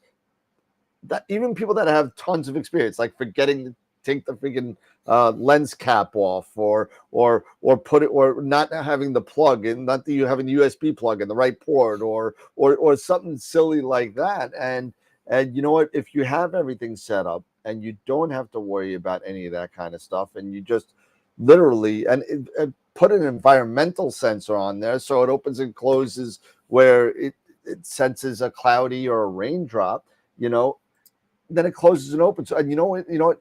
Ron Breacher, who's a good friend of mine, has an observatory at his, and he said there's nothing that changed his imaging more than putting an observatory on there that has a weather sensor, because you just set it up every night, no matter what. You set it up every night, and even if it's cloudy, you set it up every night, because you know what? Once that observatory senses that it's clear at 2 o'clock in the morning while you're sleeping, it will open, start imaging, do your sequence, and close if it starts raining again, or close when the sequence is done. And he's gotten so much more data, not having to, stay awake to start the sequence, and doesn't have to think about it. It's automatic. It's totally automatic. It's all automated, and it's wonderful. And if Dave Barnett was in the chat, he's not, he would be cursing me right now, because he is anti-automation. But it's all about hours of integration. Absolutely. All these APODs are like 30, 40 hours or more. Our buddy Justin, there was a picture of him earlier in the presentation. Yep. He works with these online groups where they focus on like multiple parts of one large object, and he's given this part, maybe just one filter, you're doing red. That's all you're doing. Yep. And they'll shoot for 100 or 200 hours, and then they'll send all that data to someone who doesn't even own a telescope, but they're really good at processing. Put it all together. It's a great way to build a community, right? Yeah, absolutely. Really, I mean, we're talking about, we're actually talking, we haven't figured it out yet how we're actually going to do it, but we have people that are involved in AstroWorld all over the world, from New Zealand, from the UK, from Germany, from the UAE. I mean, I could go on and on and on with the different countries of people that watch us, and we're thinking about doing something like that, where it's an object that's available for most people. A lot of the people here, except for the New Zealand people and a couple others, are from the Northern Hemisphere. So we're sitting there and thinking, what object can we do, and how many hours can we put in? And PixInsight makes it a lot easier now when you're putting images together of different focal lengths and cameras or different sensors. Yeah, I mean, it's crazy that how easy it kind of makes now. I remember you wouldn't think about doing anything close to anything like that 10 years ago. No way in hell would you be thinking about doing. There's no way. What do you? No, I need to have the same exact telescope, the same exact camera. You know. Well, the pixel scale. If the pixel scale ain't off, it ain't gonna match. I mean, but Pixel Nope. Sight has changed all that. That really Those has. algorithms, as it's a new world. It really is. It really is. And we keep on calling it. A couple of friends of us call it. It's a golden age of astronomy and astrophotography because it's gotten over the past 5 years. Forget about the last 10. The last 5 years has changed so much. I mean, I remember when I was doing imaging. My first imaging session was with a 35 millimeter camera, right, with an 8-inch Schmidt Cassegrain manual. You know, actually it said tracking and it was a Celestron. You actually had to set it up, polar alignment, and plug it in from the bottom to start the tracking. And that's what the tracking was. In an eyepiece, and you're going left, right, up, Oh, down. it was I mean, manual guiding, the whole thing. Yep. And did you push the film? Did What? you use the we've got some film astrophotographers in our club, and they talk about the days where they used certain gases. Oh, to no! push I the didn't. No, I film? didn't. You know what I'm talking about, though, right? I do, and when you hear the end of the story, you'll know why I didn't go this far. Because I did it, and I did it about 2 or 3 times. I shot 2 or 3 rolls of film. I mean, I figured I'd start with something easy like a moonshot. Something like Right. that. Something fairly easy, right? Take it. Of course, I gotta run it. There was no CVS or Walgreens or what. There wasn't even an hour photo. So I took the film, drop it off, wait 7 to 10 days to get it and processed and everything, and I get there and I open up the picture, and all I have is about 3 rolls of 36 exposure film of unfocused garbage, and it was just horrible. It was a horrible experience. So I took everything, I put my camera away, I put my telescope away, and it stayed there until the LX200 GPS came out, and we got GoTo, and we got all the stuff, and then digital cameras started playing into it and stuff like that. But it just got so much better and better when, fast forward about another 10, 12 years, ASI Air comes out, right? That's a game changer. Ridiculous. CMOS generation comes out, lowers the cost of cameras. All these things have come, and you know what? Processing logarithms that have changed. I mean, not to mention Russell Croman and all the AI and all the stuff that's going on now. People are, and it annoys the crap out of me. It really does. That I have spent years of trying to get the right picture, and these people are making it up in like I don't know, 2 or 3 years, and their process is just awesome because everything's then it's not that they're not learning, they're just learning differently, and the game has changed. The game has changed, and but it's gotten so much better for the lifestyle and the hobby that it doesn't take 10 years to master anymore. It takes, my buddy Mark that's in the chat, not Mark Ellis, Mark M. He started 2 years ago, and he got a picture of the month, a picture of the week, a couple of weeks ago. So I mean, it's amazing how things have changed and how people have got, and whatever you put into it is what you can get out of it.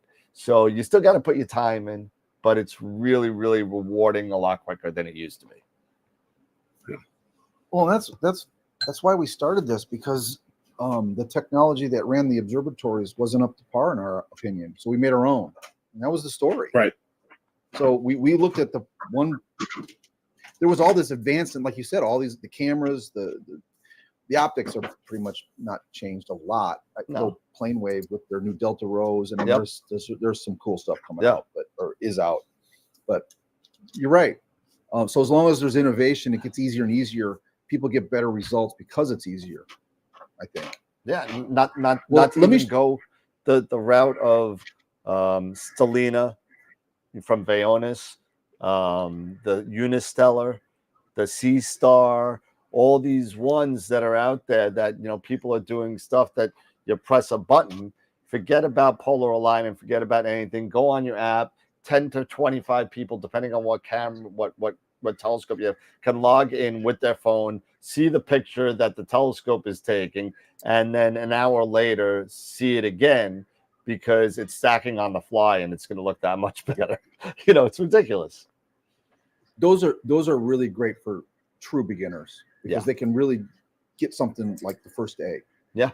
We had a new member or someone with a new rig come out. He had an AM5, ASI Air, and Rick was helping him. And it was the first night he had used this thing, and he asked Rick, "Hey, Rick, can you help? You guys help?" And Rick was helping him, and I kind of snuck over there and was listening. And I heard the guy say, Rick asked him, "Well, what's your goals for tonight?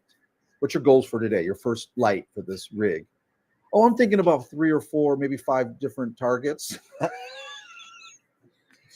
And Rick's like, "Well, let's temper that. Let's go to one. Let's try to polar align first, and then we'll see if the camera works, and then we'll do all." Now, Rick had not played with one of these AM5s before. Damned if the guy didn't get 5 different shots that night from 5 different targets, and they were all decent. I mean, Rick come back to me, he's like, "It's a new world." Oh, it really is.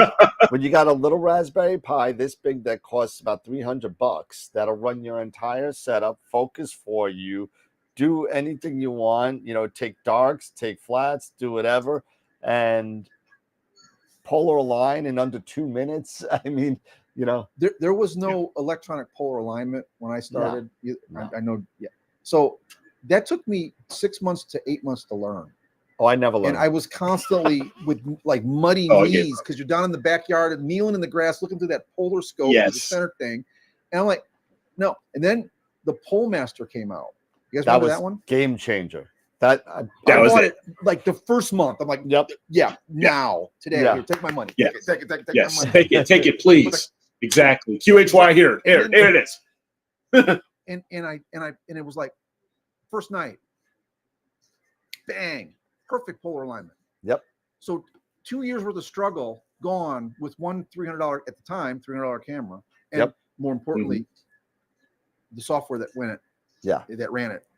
And then then people realized that this is just an algorithm, and then they added it to other software. I think SharpCap had something in it. Yeah, SharpCap and Nina also has a 3-point. And then now they all have a. They all have it. I mean, I still use SharpCap. Yeah, I still use SharpCap. I mean, it's what I think $18 American a year or something like that. Yeah. And it's not. I don't use it for anything else but polar alignment. But you know what? It's so simple to use, and it's worth the $20. He could have $20 a year for the rest of my life. I don't care. I'll pay for it.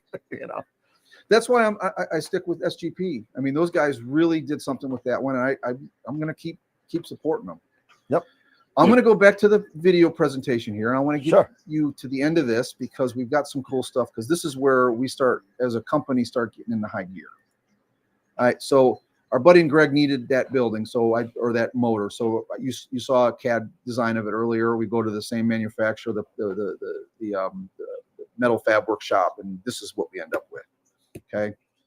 Now this is a gear reduction, so we can change the gears in here, and we can get a S-ton of torque. All right. Get some paint on it. Get our stickers on it. Call it Pro. Right there it is, sitting with the layer. That little controller still run the same motor. We're using the same motor. But now we're up to 150 foot-pounds of torque with the full gear reduction at 360 to 1. We now know we can pull anything. We're like, if we go out there, because it's sight unseen, it's 30 hours away from where we're at. We got to take this thing out there. We got to be able to make sure we can move that roof. We decided to build an exterior IP-rated cabinet. So we're using a hard enclosure mounted directly on right next to the motor. These are all external devices. They're not inside the building. They're outside the building. Okay. There's a stack of the new Dragon layers on top with the new pinouts that I was talking about. Remember, I mentioned I had some customers out in New Mexico, and we were going to go out there, and I messaged them. I said, "Hey, do you mind if we just drop them off?" This is what they bought. They're putting these on mini layers. They're using the plans. They're on the forum. They're going to build mini layers. And they're going to use these big motors for them, but that's fine. They can use a smaller fuse on them if they want. There's the completed cabinet, and we drive out to New Mexico. and it's dark, and the roads are straight, and we go past the very large array. This is 30 hours from Charlotte, by the way. 2 full days of me and him driving. This is actually a picture on the way back. We were coming home, and they had all of the telescopes, all the radio telescopes were in the close parameter. You know, this thing expands, right? They can drive them out, and they can bring them in close. It's the most amazing thing I've ever seen. So we get out there, and this is where we stayed. Did a couple panoramics there, and it is desolate. It's an hour and a half to the closest grocery store. Oh my God. Yeah, Wow. Literally an hour and a half to the closest grocery store. There's a gas station like about 40 miles away. You don't want to buy anything there if you don't have to. We did go in there, and a bar of Zest cost $8. Oh my God. But if you needed soap and you didn't want to drive an hour and a half, if you were desperate. so you're going to spend $8, and that's going to be a bonus because you don't have to spend $20 in gas. So this is the inside of the 12 pack's probably $40. Now this is the inside of the small building, right? There's only going to be 2 scopes in here. There's going to be a 0.7 meter and then a 20-inch delta row.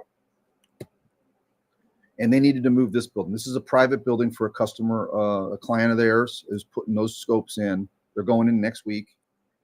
And the little gate operator they had would not move them. So we come out with our gear, we get it installed. The fabricators are out there. And then we had the full moon the first 2 nights. The third night, we had about an hour of kind of dark before the moon started to come up. This is a single 30-second exposure with my iPhone 13 Pro. Yep. That's how dark it is. I couldn't believe it. 1 30-second exposure. So third day, we're out there. We're getting our equipment put in. We're getting the electrical cabinet built or wired up, networked into his system. Rick's putting the final touches on the electrical. We added a high amp relay in case we needed to go from the 900 watt motor that we're currently using to the 1800 watt motor, which is available. And I think this is our first test of it. It's running. Just pulls the roof right open. The site, the owner of the site, our buddy, was so relieved. He'd been fretting that he could not move these beautiful buildings back with the system that he had. And he's like, how am I going to have a remote hosting facility if I can't move the buildings? Wow. Right. So this is the culmination of like 2.5 years, 3 years worth of work. The first year and a half was just for our own, use and fun of the hobby. Yep. And then the last year and a half was us actually deciding, to start a company. Here you can see a picture of the gear reduction. So there's one gear is driving another, or one sprocket's driving another sprocket, and then that drives the main shaft, and Unbelievable. another shot of the roof moving. Did you show something similar to this at NEAF with that building moving? I swear this setup looks familiar to me, and I forget where I've seen it. This is all brand new. This came, we invented this month. So where did I see that? No, this remind no, Dan. I think you're thinking of is it maybe it's over in Utah. Oh, yeah. Craig Stocks. Yeah. These Quonset hunts, these Quonset hunts, they can buy them. They ship them in pieces. Okay. They assemble them. They're basically bolted together, and then you put them up like ribs. One section goes up, and you bolt it in place. Another section, like a foot-long piece of metal. Just they're using these all over for these remote observatories. Yeah, I would say this is a very common setup. Craig Stocks that had the similar. And then you just use these I-beams and some wheels with some B slots in them, and then you roll the whole building off. Now, Greg decided to put this half wall in there for safety, so when people are inside there, they wouldn't fall off the building. Right. Now, here's the big building. This is not the one that we automated back in October. This is the one we automated. Basically, finished it yesterday. And this is why Rick's not here tonight. This is a 26-foot long building. I think it's 20 feet wide. It's going to house 12 large telescopes. Wow. For rent. Unbelievable. Yeah. Wow. And he could not move this with his motor, and ours moved it. So as soon as we finished this one, our buddy says, "Build me another one." So we went back to work, and within the last 30 days, we were out there the third week of October. So since then, we scrambled. We made some little changes, made it a little cleaner, added a little wider on the top there for some rain protection, and added some holes for sensor placement. And there we go. That's number 2. And it went out in production this week. Now, let me tell you something else here. Let me go out of here. And I'm going to talk about this. I don't have any video on this. I don't have any photos of this. But along with this system, we invented something called Draco. And we call it Draco for Dragon's Remote Administration for Clustered Observatories. You come up with a name, and then you got to fit a acronym into it, right? Of course. So what Rick did is he went beyond the ASCOM Alpaca hardware and the built-in web page. And what we've done is we modified the firmware a little bit. So now an observatory owner or operator can have a single website to look at the status of their whole field of observatories. So you'll go to a Draco homepage, and you'll see, if you've got 5 of these large buildings like I just showed you, and each one would have a Dragon Lair Pro or Dragon Lair regular motor on it. It'll give status. So it'll tell you, yes, everything's right, everything's good. You can set it up for scheduling, so it'll automatically open. These remote facilities are designed to always open every time it's dark and every time the sky's clear. Wow. They're never open when it's windy or when it's cloudy or when it's raining or when the sun's out. There are no interference fits in any of these designs, so it doesn't matter where the scopes that are in it are pointed. Unlike most of the backyard observatories that we deal with, that's an issue, having an interference fit where the scope would be hit if the roof closed. Mm-hmm. That's what the safety sensors are for. In these commercial buildings, they build them big enough and tall enough. You can put whatever you want inside them. They could be pointing to zenith, and that building will close, and there's no chance that it would interfere or hit one of the scopes. Right. That's how they design them. Right. So then the only thing that matters is the weather or the conditions. Then you can program that in Draco so that the system will always open at dusk, 20 minutes before astro dark, or however you want to do it. You can set it up as you want, and it'll just repeat that sequence, open the building and close it in the morning. The clouds come in, it'll decide to close it. Draco gets the weather data from whatever weather sources that the site has on site. It can talk to ASCOM devices. It can talk to Indy devices. It can talk to non-astronomy devices. Rick has written software. So Rick actually wrote a piece of software that turns the Davis weather station. You guys know what the Davis weather station is? No. It's ubiquitous. Davis Weather has been building weather stations for agricultural and industrial purposes for 30 years, 40 years. Okay. They're not cheap. They're not expensive. You can get a whole system for $900. Okay. But they're proprietary. They talk to their own hardware. Okay. Well, Rick wrote an ASCOM driver, an Alpaca ASCOM driver for that allows NINA, SGP, Maxim DL, APT to talk to a Davis weather station. Nice. So think about that. Now, if you've got a weather station, our club has a Davis weather station. Okay. There was no way for the scopes to talk to it because it's not a astronomy device. Right. It is now. Right. It's a piece of code that runs on a little web server. That's awesome. That's awesome. So Draco takes advantage of that. Draco is designed to run very light. In the implementation out in New Mexico, it's running on a Raspberry Pi 4. Okay. That's it. That's awesome. And all it's doing is just checking the status of these devices every minute or every 30 seconds, however Rick's got it programmed. and it reports it on the web page. And you guys are tech people. That doesn't take a lot of horsepower. No. But then because it has the web page to run it, if you're on site and the site has Wi-Fi, you can pull out your maintenance crew in the middle of the day. They look at their phone. They're getting a status error on building 4. They just go out and look at it. If you got a guy that's paying you $1,000 for a 6-foot circle in a building per month, and that building doesn't open on time, that might be a cranky customer. A little bit. So knowing that there might be a problem before that happens, to get these constant status updates from the system, and it can be set up to send SMS messages, email, text, how any other system is set up. Yeah. Anyway, yeah. So you can keep up and be alerted and notified and stuff. Nice. So this took our idea of building this little roof controller for ourselves, and then now it puts us in the commercial space. Yep. Mm-hmm. So we've got the backyard observatory. We're giving away the Mini.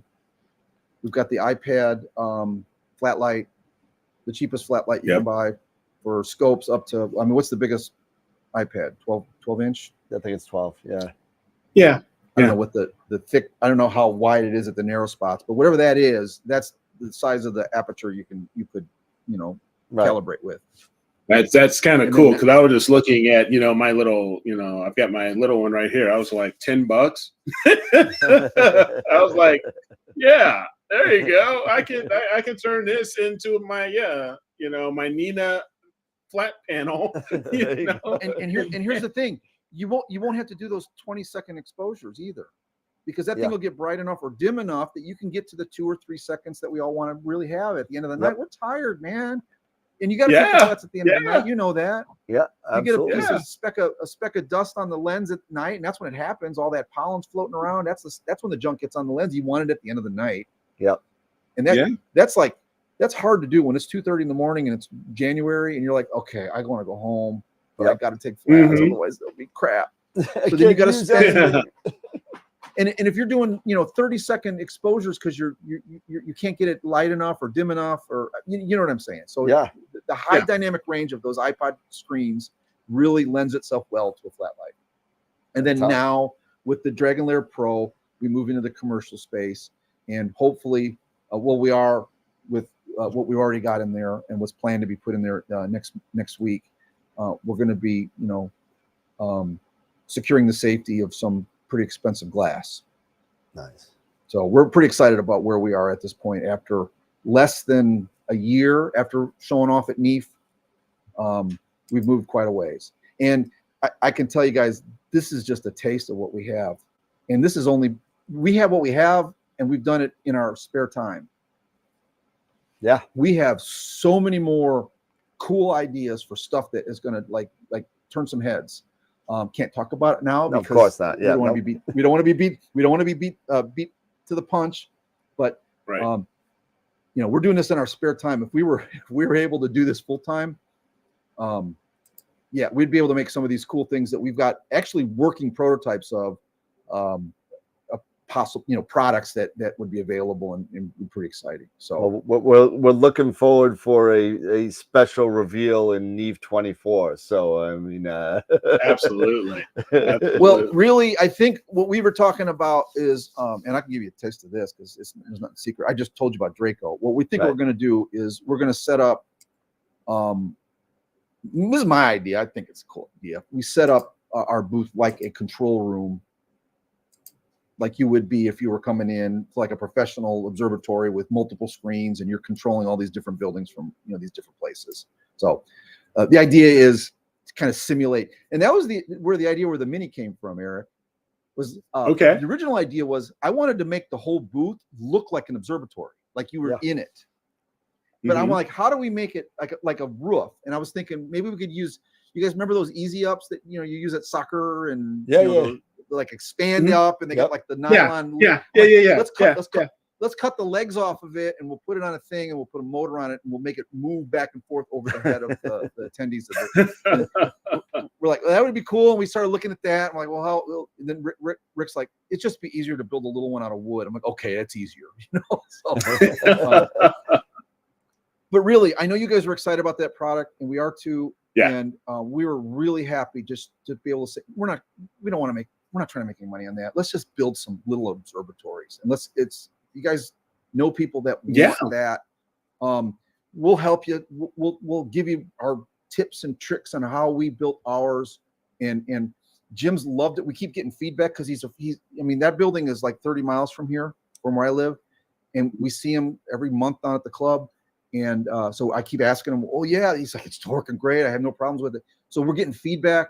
That's the thing we've learned. And part of this presentation was showing the iteration process, right? Start here, move to this net, and we take these baby steps. So to get that little mini to be an ubiquitous little backyard observatory, it's going to take a community to work on it. And if people are willing to try it, we'd love to help. Okay, That's awesome. Yeah. So let me ask this then. Go ahead. Yeah, I'm sure there are. So let me ask this: if you had that mini, or if you have maybe one of the Rubbermaid Suncast, sheds, things like that, but they wanted to use your products, what would they start with? Maybe with a mini. What would be the layer level that they would need? Would it be that dragon? Well, okay, so what would it be? Yeah. To get started, the standard mini layer now, and I don't know if I had any pictures of here. I don't think I did. We've got a little tiny rack and pinion that we thought would work perfect on the mini layer with those drawer slides, right?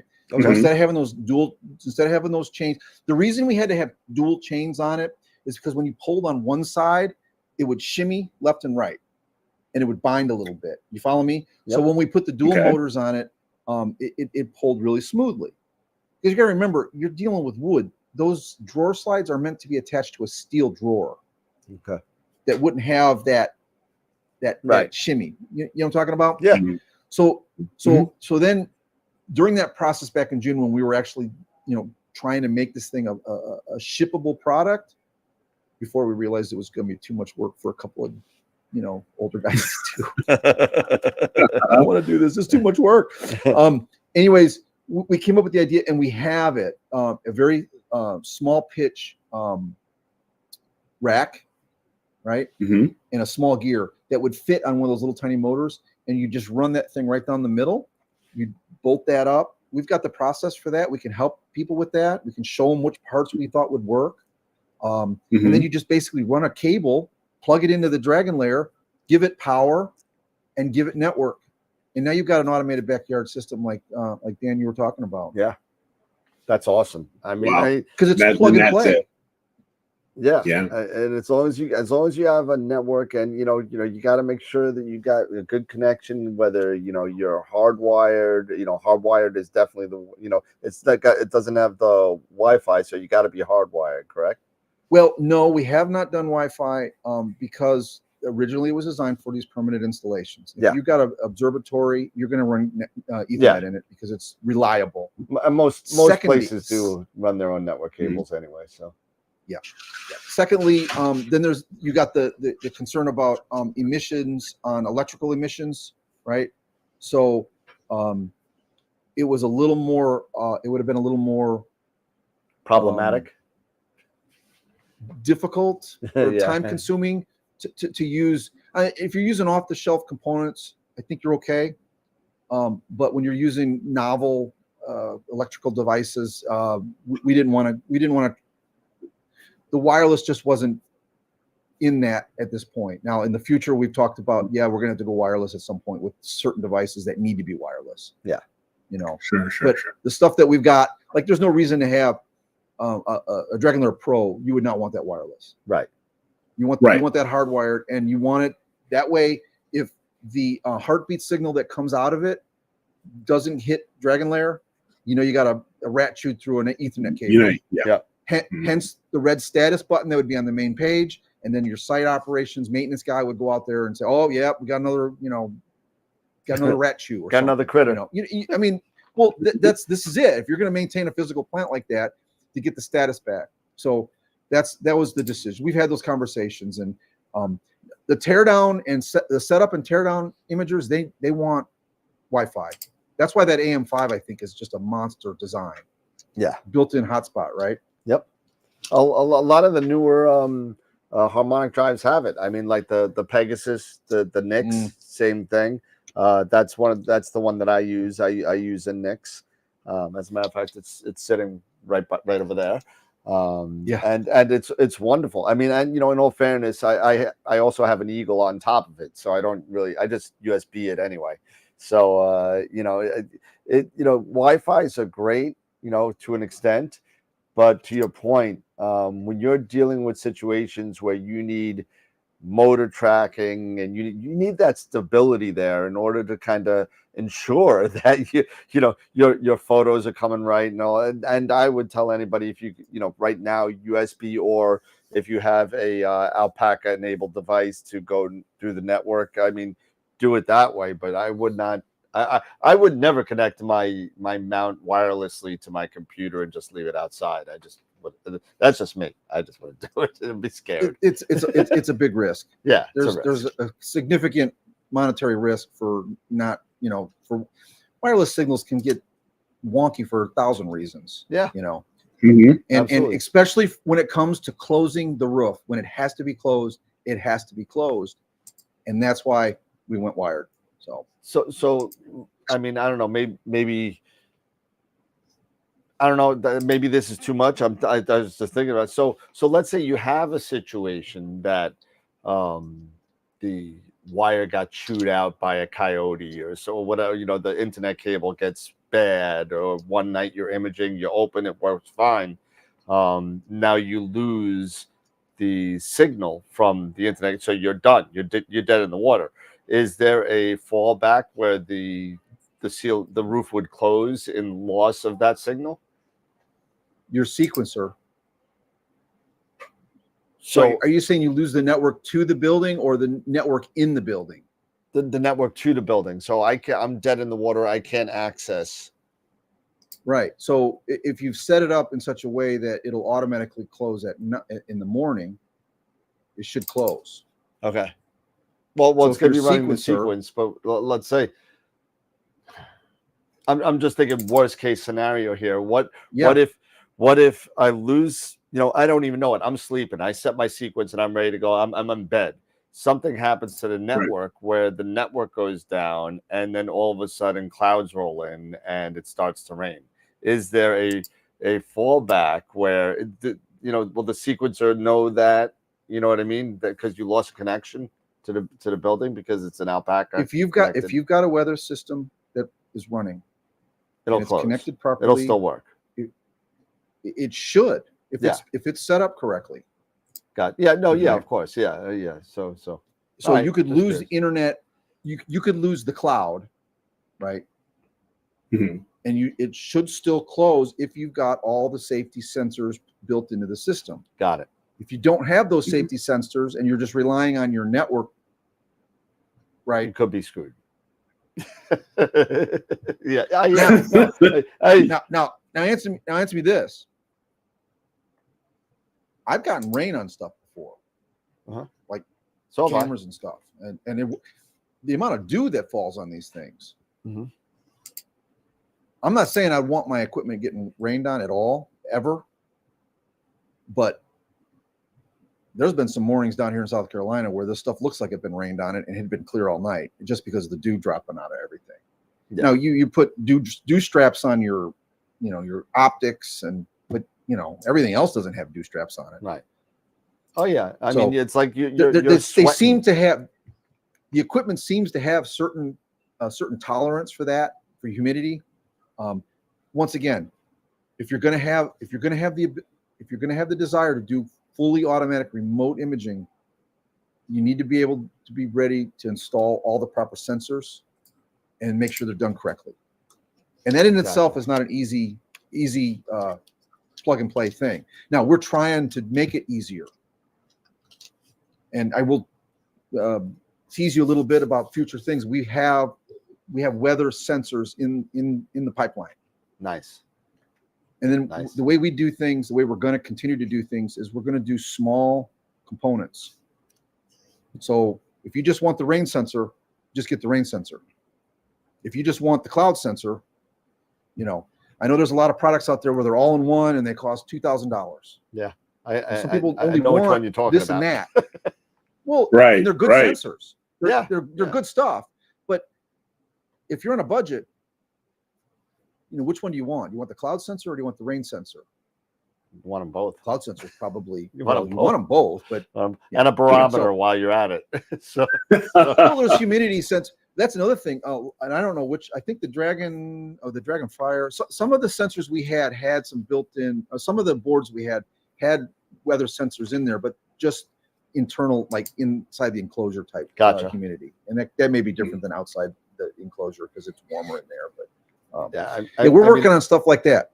Yeah, we're working on stuff like that. What is it? The AccuRite Atlas. I put that on my house, and that actually, you know, you could get it. You could register that the weather sensor to either Weather Underground or whatever, and you could actually register it. So now, the unfortunate thing is people can find out where you live, but you could actually, you get a code, and it goes to the National Weather Bureau, and you could actually take that information and put it into Nina to get your area, you know, your area also. So I mean, we used you know, the APIs that you can use for weather, right? Yeah, just plug the exactly. API That's into exactly your what it location. is. In Draco, it's funny that you mentioned that. In Draco, Rick put an API for astrometric. Okay. Astrometric. The seeing. Yeah. Astrospheric. Astroperic. Yep. Right. So you can get a seeing for forecast inside of Draco based on data that you know from the API and whatnot. So that's awesome. That's cool. Our goal is to connect all these pieces because a lot of these great pieces of tech don't really talk well to one another. I mean, they're trying. They do the best they can. So we're working on trying to bring a lot of this stuff together, like bringing those Davis weather stations in on an ASCOM device. That's pretty cool. Yeah, it's very cool. So I know you guys didn't respond when I said it, but they are everywhere. I was using them back in an industrial application back in the 90s. Wow. And they haven't changed. You buy them now, they're identical as they were 30 years ago, but they work. And they use them a lot in agriculture. They'll be out in the fields. They have they're all battery powered and solar charged, so you don't need any.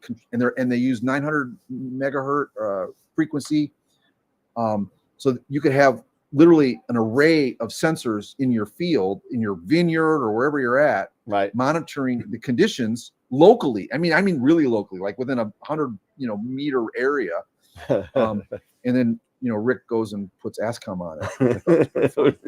That's super smart, man. That's the exact response I had when if you can do it, you can do it, man. Do it. Knock yourself out. Yeah, exactly.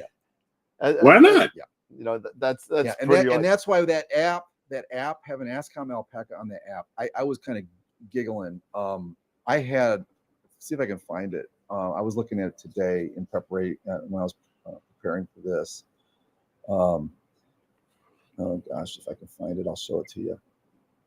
Oh, I don't know if I can see it. I went back and looked for the it was a text message I sent him. He was working on something else, which is one of my little secrets I can't talk about today, but maybe the next time I'm on.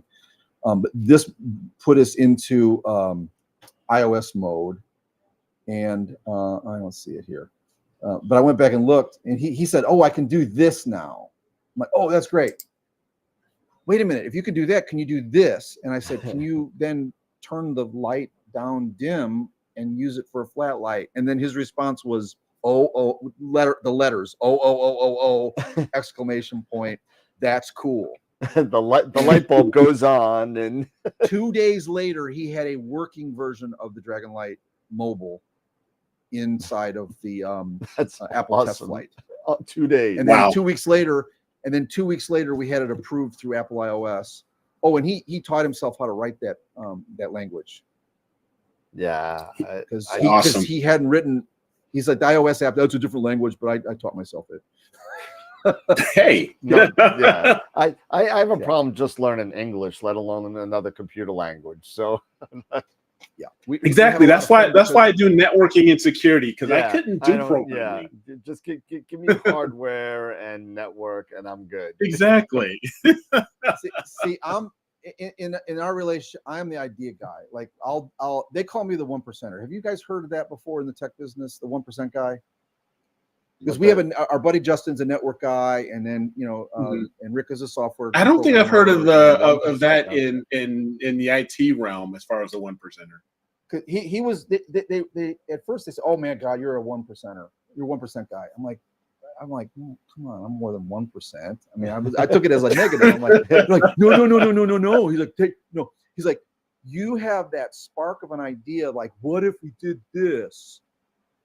Because your mind's wandering around, inside of all these discussions that we have, those late night astronomy night, Sure. whiskey fueled discussions, and so what if happens if we did this, and then that is what that exclamation point becomes, right?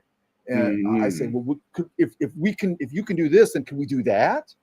And then that's like this innovation that we've started, and it's really important that all the guys that are in our club really have sparked that, because the guy that came up with the idea for the aperture mask to make the little circle on the iPad, so you have a smaller scope and you wouldn't be blinding everyone. He's in the observatory next to us. We told him about the idea, and he's like, "Oh yeah, and get this, you could add a circle and make it smaller." so you did got this. So it was great. Yeah, it's like a collaborative, just guys that love or people that like these types of devices, these hobbies, and we kind of come together. So it's just been a blast.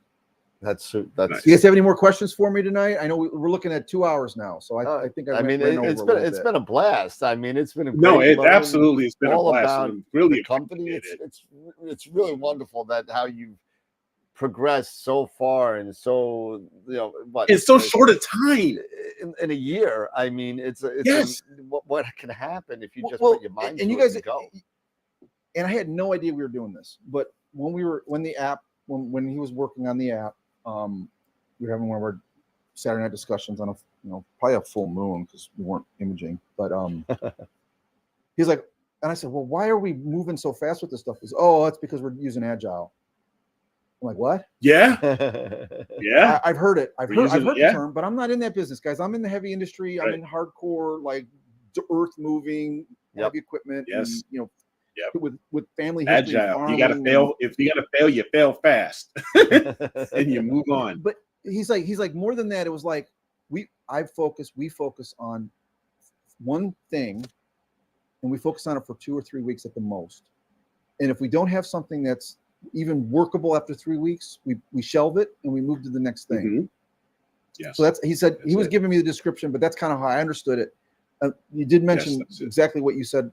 Also, Eric, is if you fail, you fail small, but you're not spending months and months developing a complete and complicated system and making sure that each component works. You're just building one component at a time, and then you're building those blocks one on top of another. And that's how we ended up with Draco, because we're working on all these other components. And when he just said, "Oh, all I have to do is bring in part of the fire, I bring in part of the light, dragon light, I bring part of the dragon layer in, I bring the code in from Alpaca hardware, I bring in our ASCOM, I bring our Indy in," stuff that we've been doing just because he's got chunks of code that he can I can bring that in. All these little tiny pieces that we've built over the last 18 months, Dan, like you said, how do we move so quick? It's just that we've been moving in these little tiny steps. And then when you get to a point, you just kind of take all those little steps and you can kind of combine it into something new. And now you've got almost that larger project done. Yeah, it's kind of like I'm a musician at heart too, so it's kind of like the same thing as building a band. You sit there, okay, well, you know what? I'm a bass player. Okay, well, I can't play a band by myself. Being a bass player, that's gonna be boring as hell, unless if I'm some massive bass player like Billy Sheehan. But just sit there like that and said, okay, so let's bring in my buddy John. He plays guitar, and my brother, he plays keys And my buddy Chris, he plays drums. And you know what? I know this guy. He's an awesome singer because we can't sing. So we got to get somebody else to sing. And then, you know what? He knows how to play sax too. So, you know what? He's a sax player also. Oh, what do we got? What do we got? Oh, there you go. Yamaha drum set. There you go. So I mean, you know, it's amazing how what do you got there? What is that? What is that? Half stack over there. Is that a PV or a Marshall? What is that? Oh no, that's a Harley Benson. It's Benton, one of the ones from Harley Benton. Coleman's. Sure. Yeah. Sure. Those are my kids. My kids are into that. So you know, I haven't played in a long daughter time. The plays last time I guitar, played out was 2019. But I mean, it's you know, it's kind still of like it's in that. it's in your DNA. Sure, and you just grab all these pieces that you build and you build and you build and you build with all these different people and thoughts from different people, and you come out with a song, and the song for you is Dark Dragons. So I mean, it's really awesome to kind of see how, you know, how much you've grown and how much the business has become more of a business, you know, and we've got sales. Yeah, it's super awesome, and it's great when isn't it great when things just come together? It really is. It's exciting. It's exciting. Yeah. So yeah, I'm really glad that you were able to come on here, you know, Jeff, and because I really we're going to come back and we're going to have Rick here because we're going to be able to get in the weeds with the tech because he gets into that a lot better than I can. But I can give you the gloss over on everything that we've been doing. But if you've got those tech questions about how his, you know, web page on the device work, server. I mean, we'll web server. We'll get all that in a future show, I'm sure. Yeah, you're more than welcome to come back with yourself, you know, and Rick. I mean, it'd be great to have you guys back on. Absolutely, you know, and get onto the other side of it too, as well. Especially when we have the next big thing. Yeah. Can't wait to see that. So it's gonna be cool. We got some pretty cool stuff. Like I said, we in some of it might just be pie in the sky stuff. But with the level of available technology, like off the shelf stuff, it is really not too hard to kind of dream big.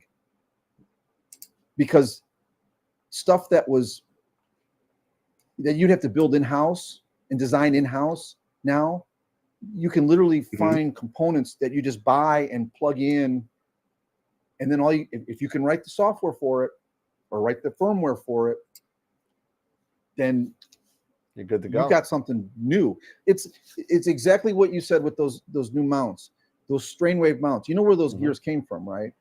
They came from robotics. Yeah, medical, right? Yeah, robotics. Yeah, they come from robotics. They were the joints for robotics. They need to be extremely precise, right? And when those types of robots became ubiquitous, they're everywhere, they became cheap. Those strain wave gears became cheap. That strain wave is not a new design. That's been out. I mean, that's an old design, but there was no real application for it, no need for it. Yeah. Now you can get these strain waves and plug them into something else, and now you've got a pretty amazing mount that you never could. You know, what could hold that kind of weight with that size mount without a counterweight? I'm telling you, nothing before it. You know, you got the Pegasus carries 44 without a counterweight. I mean, the AM5 is like what is it? It's an EQ6. It holds 20. Yeah, because it's an EQ6 for imaging. 20 is about what they say you want to max out on. It's claim it's a 40-pound mount, but not for imaging. No. So that's my point. Is the technology things that you can just buy off the shelf and then add to something new. That's the technology. That's the advancement. That's why someone can bring an AM5 and an ASI Air and a scope with an automatic focuser as their first rig and get 5 really good images of 5 different targets on the first night they've ever done it. This is pretty wild. Which is unheard of 10 years ago, 5 years ago, if you were extremely. Wow. Exactly. I mean, if you had a guy out here, just especially if imagine that you have a guy who just is really getting started. Maybe they've been going at this for maybe a year or so, and then all of a sudden they buy a Rasa 8. They buy a Rasa 8, and then they hook that sucker up.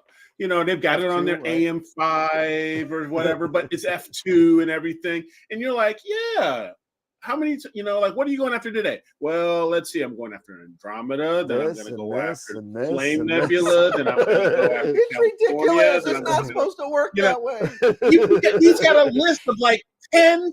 He's got like a list of like 10 to 15 targets he's going to go after because they're all at F. He's shooting at F2. Hey, not for nothing. I remember not so long ago, some silly person put out a video that said 5 targets in one night. I don't know who that was, but I don't know. Who's that guy? Who's that guy? We have a member Shut that up, has Dan. an AM5. We have a member that has an AM5, and a few months ago he was down there with his brand new 130 Stellar View triple. Nice. Oh yeah. You know how heavy that scope is? It's a monster. Yes. And there's no counterweight. He just puts it on there. Oh yeah, it's working great. I'm like, on there. nuts. Yeah, it's all good. We could have done that with an No. EQ6. No, it will go. No, your guiding would be all over the place. I mean, it wouldn't have tipped over. It'd been fine. It would have held the weight. It worked great for visual, but it wouldn't. You'd be bouncing in between the gears. You'd be. Yep. You just wouldn't. It wouldn't be a successful imaging rig. But these strain wave gears have no backlash. Now they do have a very high periodic. They have right? they have a little. Yeah, they periodic error. Yeah, they got packed. They have some periodic error. Some Rather. over 300. And you can't train it out because it has a 1 day period. Yeah, and not even that. If you It takes a full day for that thing to make one rotation. If you, right? if you Yeah. take your rainbows or your rainbows AM5, whatever, a lot of people got worried when they started talking about periodic error.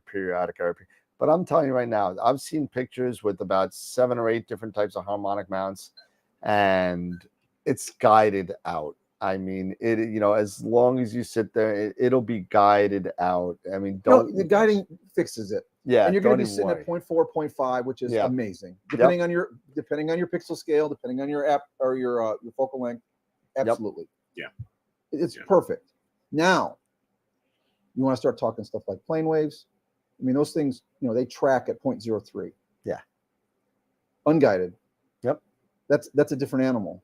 That's a different technology. That's a different level. You're talking the direct drive is incredible. Well, they're using exactly. They're using brushless DC motors. They're direct drive, and they use high-end bearings on the axes, and they can track. But they're also carrying, up to 150 pounds on the 350. Yeah. Yep. Yeah. Yeah. I mean, we've got one of our members here, Mark. Yep. He's got a 350. plane wave. He's at 350 or 500. 350. 350. And he's kicking out some awesome images from using. Oh, they're amazing. They're amazing. They're amazing mounts. Amazing mounts. I remember he took a picture when he $15,000. first got his L350, and he put his 8-inch Schmidt on it. Yeah. And but that don't get me wrong, it worked great, but he did it as a joke to show the size of the 350. What's the focal length on that? 2,000. Yeah, That's pretty long. It's 2,000. It's long. That's, But, okay. How about this? Let's take 3 of them. Those Schmidt 8s are cheap, right? Yeah. Mm-hmm. Put 3 of them on an L350. Oh, Put yeah. an RGB. Oh, yeah. Put a mono with narrowband, and then put a mono with LRGB on it. Yeah, Now you could shoot the same. Yeah, set it all up so it's all pointing the same direction. Yep. Point at a target. Shoot in one night. 10 hours of LRGB and HA. Telling you. Start piggybacking the same scope on these big rigs using the same cameras. These IMX 571s at the least, or the full frames. But these monster Sony industrial sensors that have been, adapted by our hobby. Yep. I use a Tube Tech. I actually bought my astronomy camera from Alibaba. AliExpress. Alex, same thing. The blue one. Yeah. The blue one. Okay, yeah. I plugged it in 3 years ago.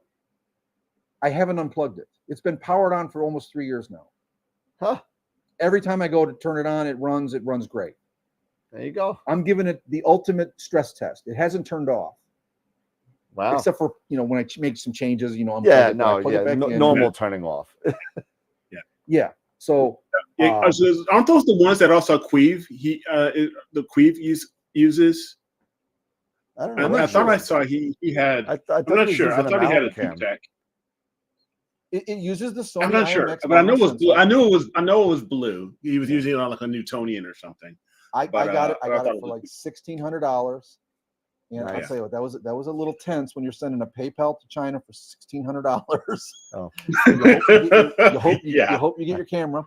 I won't tell you the wire transfer I just made about 2 hours ago. So, well, for business now we buy like our enclosures. Yeah, we get our enclosures through. We found a supplier through Alibaba. Yep. And except for the fact that I got to send a message to them tonight, and I won't get a response for 12 hours. Yep. That kind of is that's like the slow boat China thing. Takes a bit of getting used to. The communication is like sending a bottle, message in a bottle. But no, I got that camera, got a DHL tracking cert like the next day, and I had it in hand in 3 days. Yeah, DHL's amazing coming out of China. Yeah. And I would highly recommend anyone who's on a budget that wants that that crop IMX sensor, IMX 571, which is the one you want, right? Is it the 2600 from ASI? Yeah, because the 2600 and the 268. They run that. The QHY is the other one. Yeah. There's no reason to get another sensor. I mean, it's so. I love. Gentlemen, it was wonderful. I've got the 2600 mono, and I love that sucker. The sensors are amazing. Sony did something with that one, and it's just amazing. Gentlemen, it was really great to hang with you tonight. Unless you had anything else. Yes. No, it's been great, man, and you're more than welcome to hang out with us again for another show when I'll come back and just be a spectator. Oh no, it's good. We love having people on board, and we love learning about other people's businesses and what they have to join in the Astro community the way that we all do, and we all love it. So yeah, I mean, forget the business for a moment. I'm an astronomer, so we're all in the same boat, right? Yep, exactly. Because I love this stuff. Well, everybody Thank you so much. Everybody's echoing in the chat. Good luck on the business, and appreciate that. Great presentation, and even Dave's asking, "Are you guys hiring staff?" We got a guy here that's looking for a job. He's like, "Are you guys hiring staff yet?" We're not hiring ourselves yet. We still have our day job. I hear you. Well, just to cover health insurance for a family of four, yeah. So this may only be a side business for us. This just may be a thing of love for us. It may never be our only source, but if it is, that would be the dream, right? It definitely would be. And thank you, Jeff, for coming on the show. We definitely appreciate you coming on, and don't forget, everybody, we got go check out Jeff's website and darkdragonsastro.com. It's been on the bottom of his name on the bottom. There you go, it's there. And where's mine? I was going to share the other screen. Never mind. I was going to share the website, but no, it's been under your I the whole time. So I was actually going to share the actual screen. I don't know how to change it though. I'm just showing my presentation. Forget that. Never mind. Yeah, but he's got it. Yeah, but just go to Dark Dragons Astro, Dark Dragons plural Astro.com. Yep. And please, guys, go to the forum and check out the plans. I've got more that I can upload. If you need them in DXF, if anybody wants them in the Fusion 360 format, I can get you those. If you want them in a different CAD file, there we are. Thank you. Right there at the top next to Mosaic. Oh, I didn't talk about our Mosaic planner. So if you guys want to do mosaic planning right on the website, that is one of the coolest things that we have. That's how I plan all of my imaging. Dan, could you click that real quick? Sorry, I'm running long here. No, it's all this good. Basically, what this does is you set up what type of camera you have, your sensor size, your pixel height. You got to know all that stuff. But you put that in there, type in a target, and for example, we got M31 here. Yeah, put a target in there, one of your favorites. Yeah, we'll stay in the same area. Yeah, there you go. Okay, so now roll down a little bit, and then you can set your rotation. See right below the image.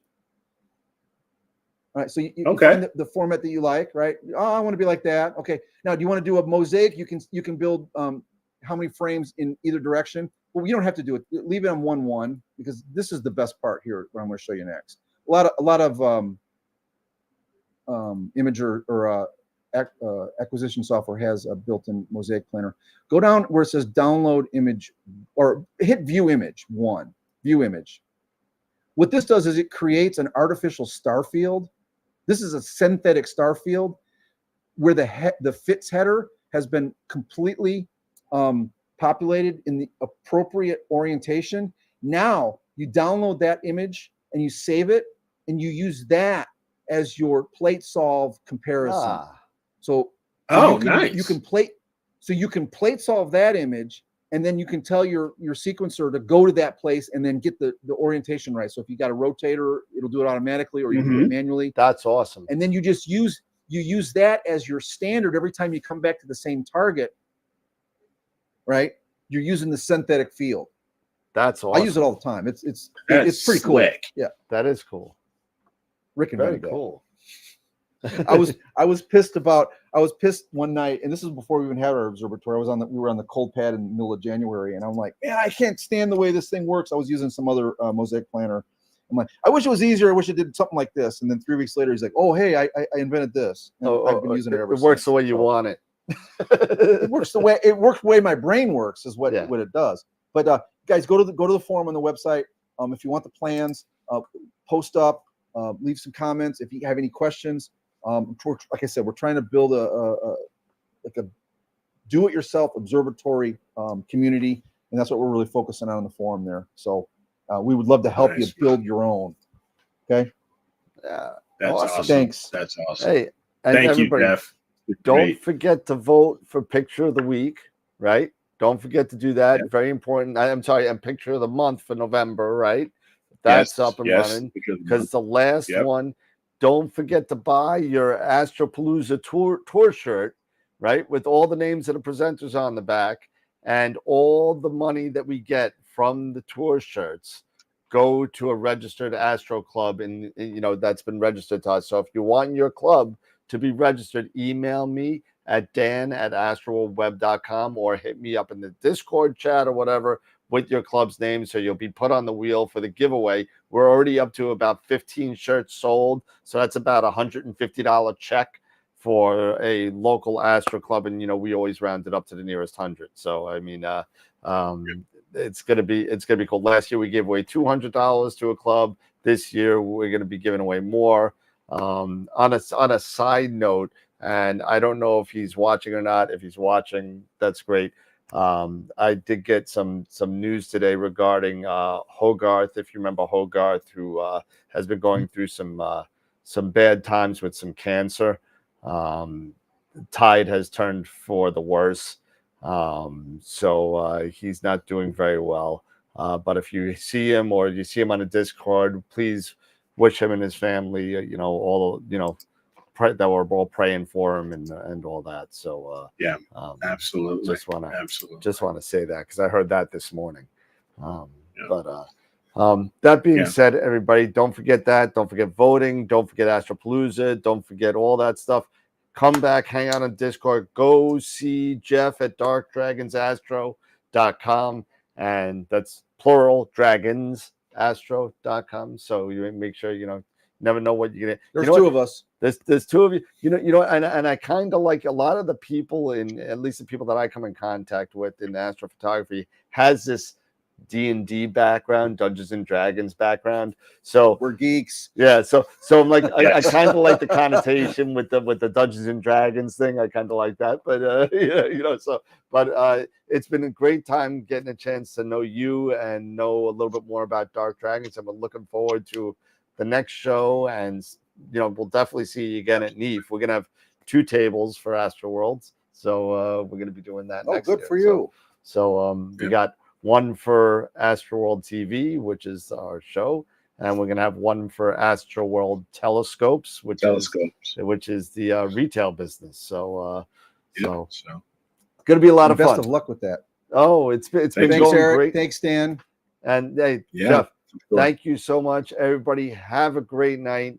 It is running late, so we're going to go away for tonight. And guys and girls, remember, as always, to keep imaging, keep educating, and clear skies. And we'll see you Friday night for the next edition of AstroWorld. Have a good night, everybody. Don't forget, thumbs up. Give thumbs up for the videos. Thumbs If you like up on what the we're doing. videos. There you go.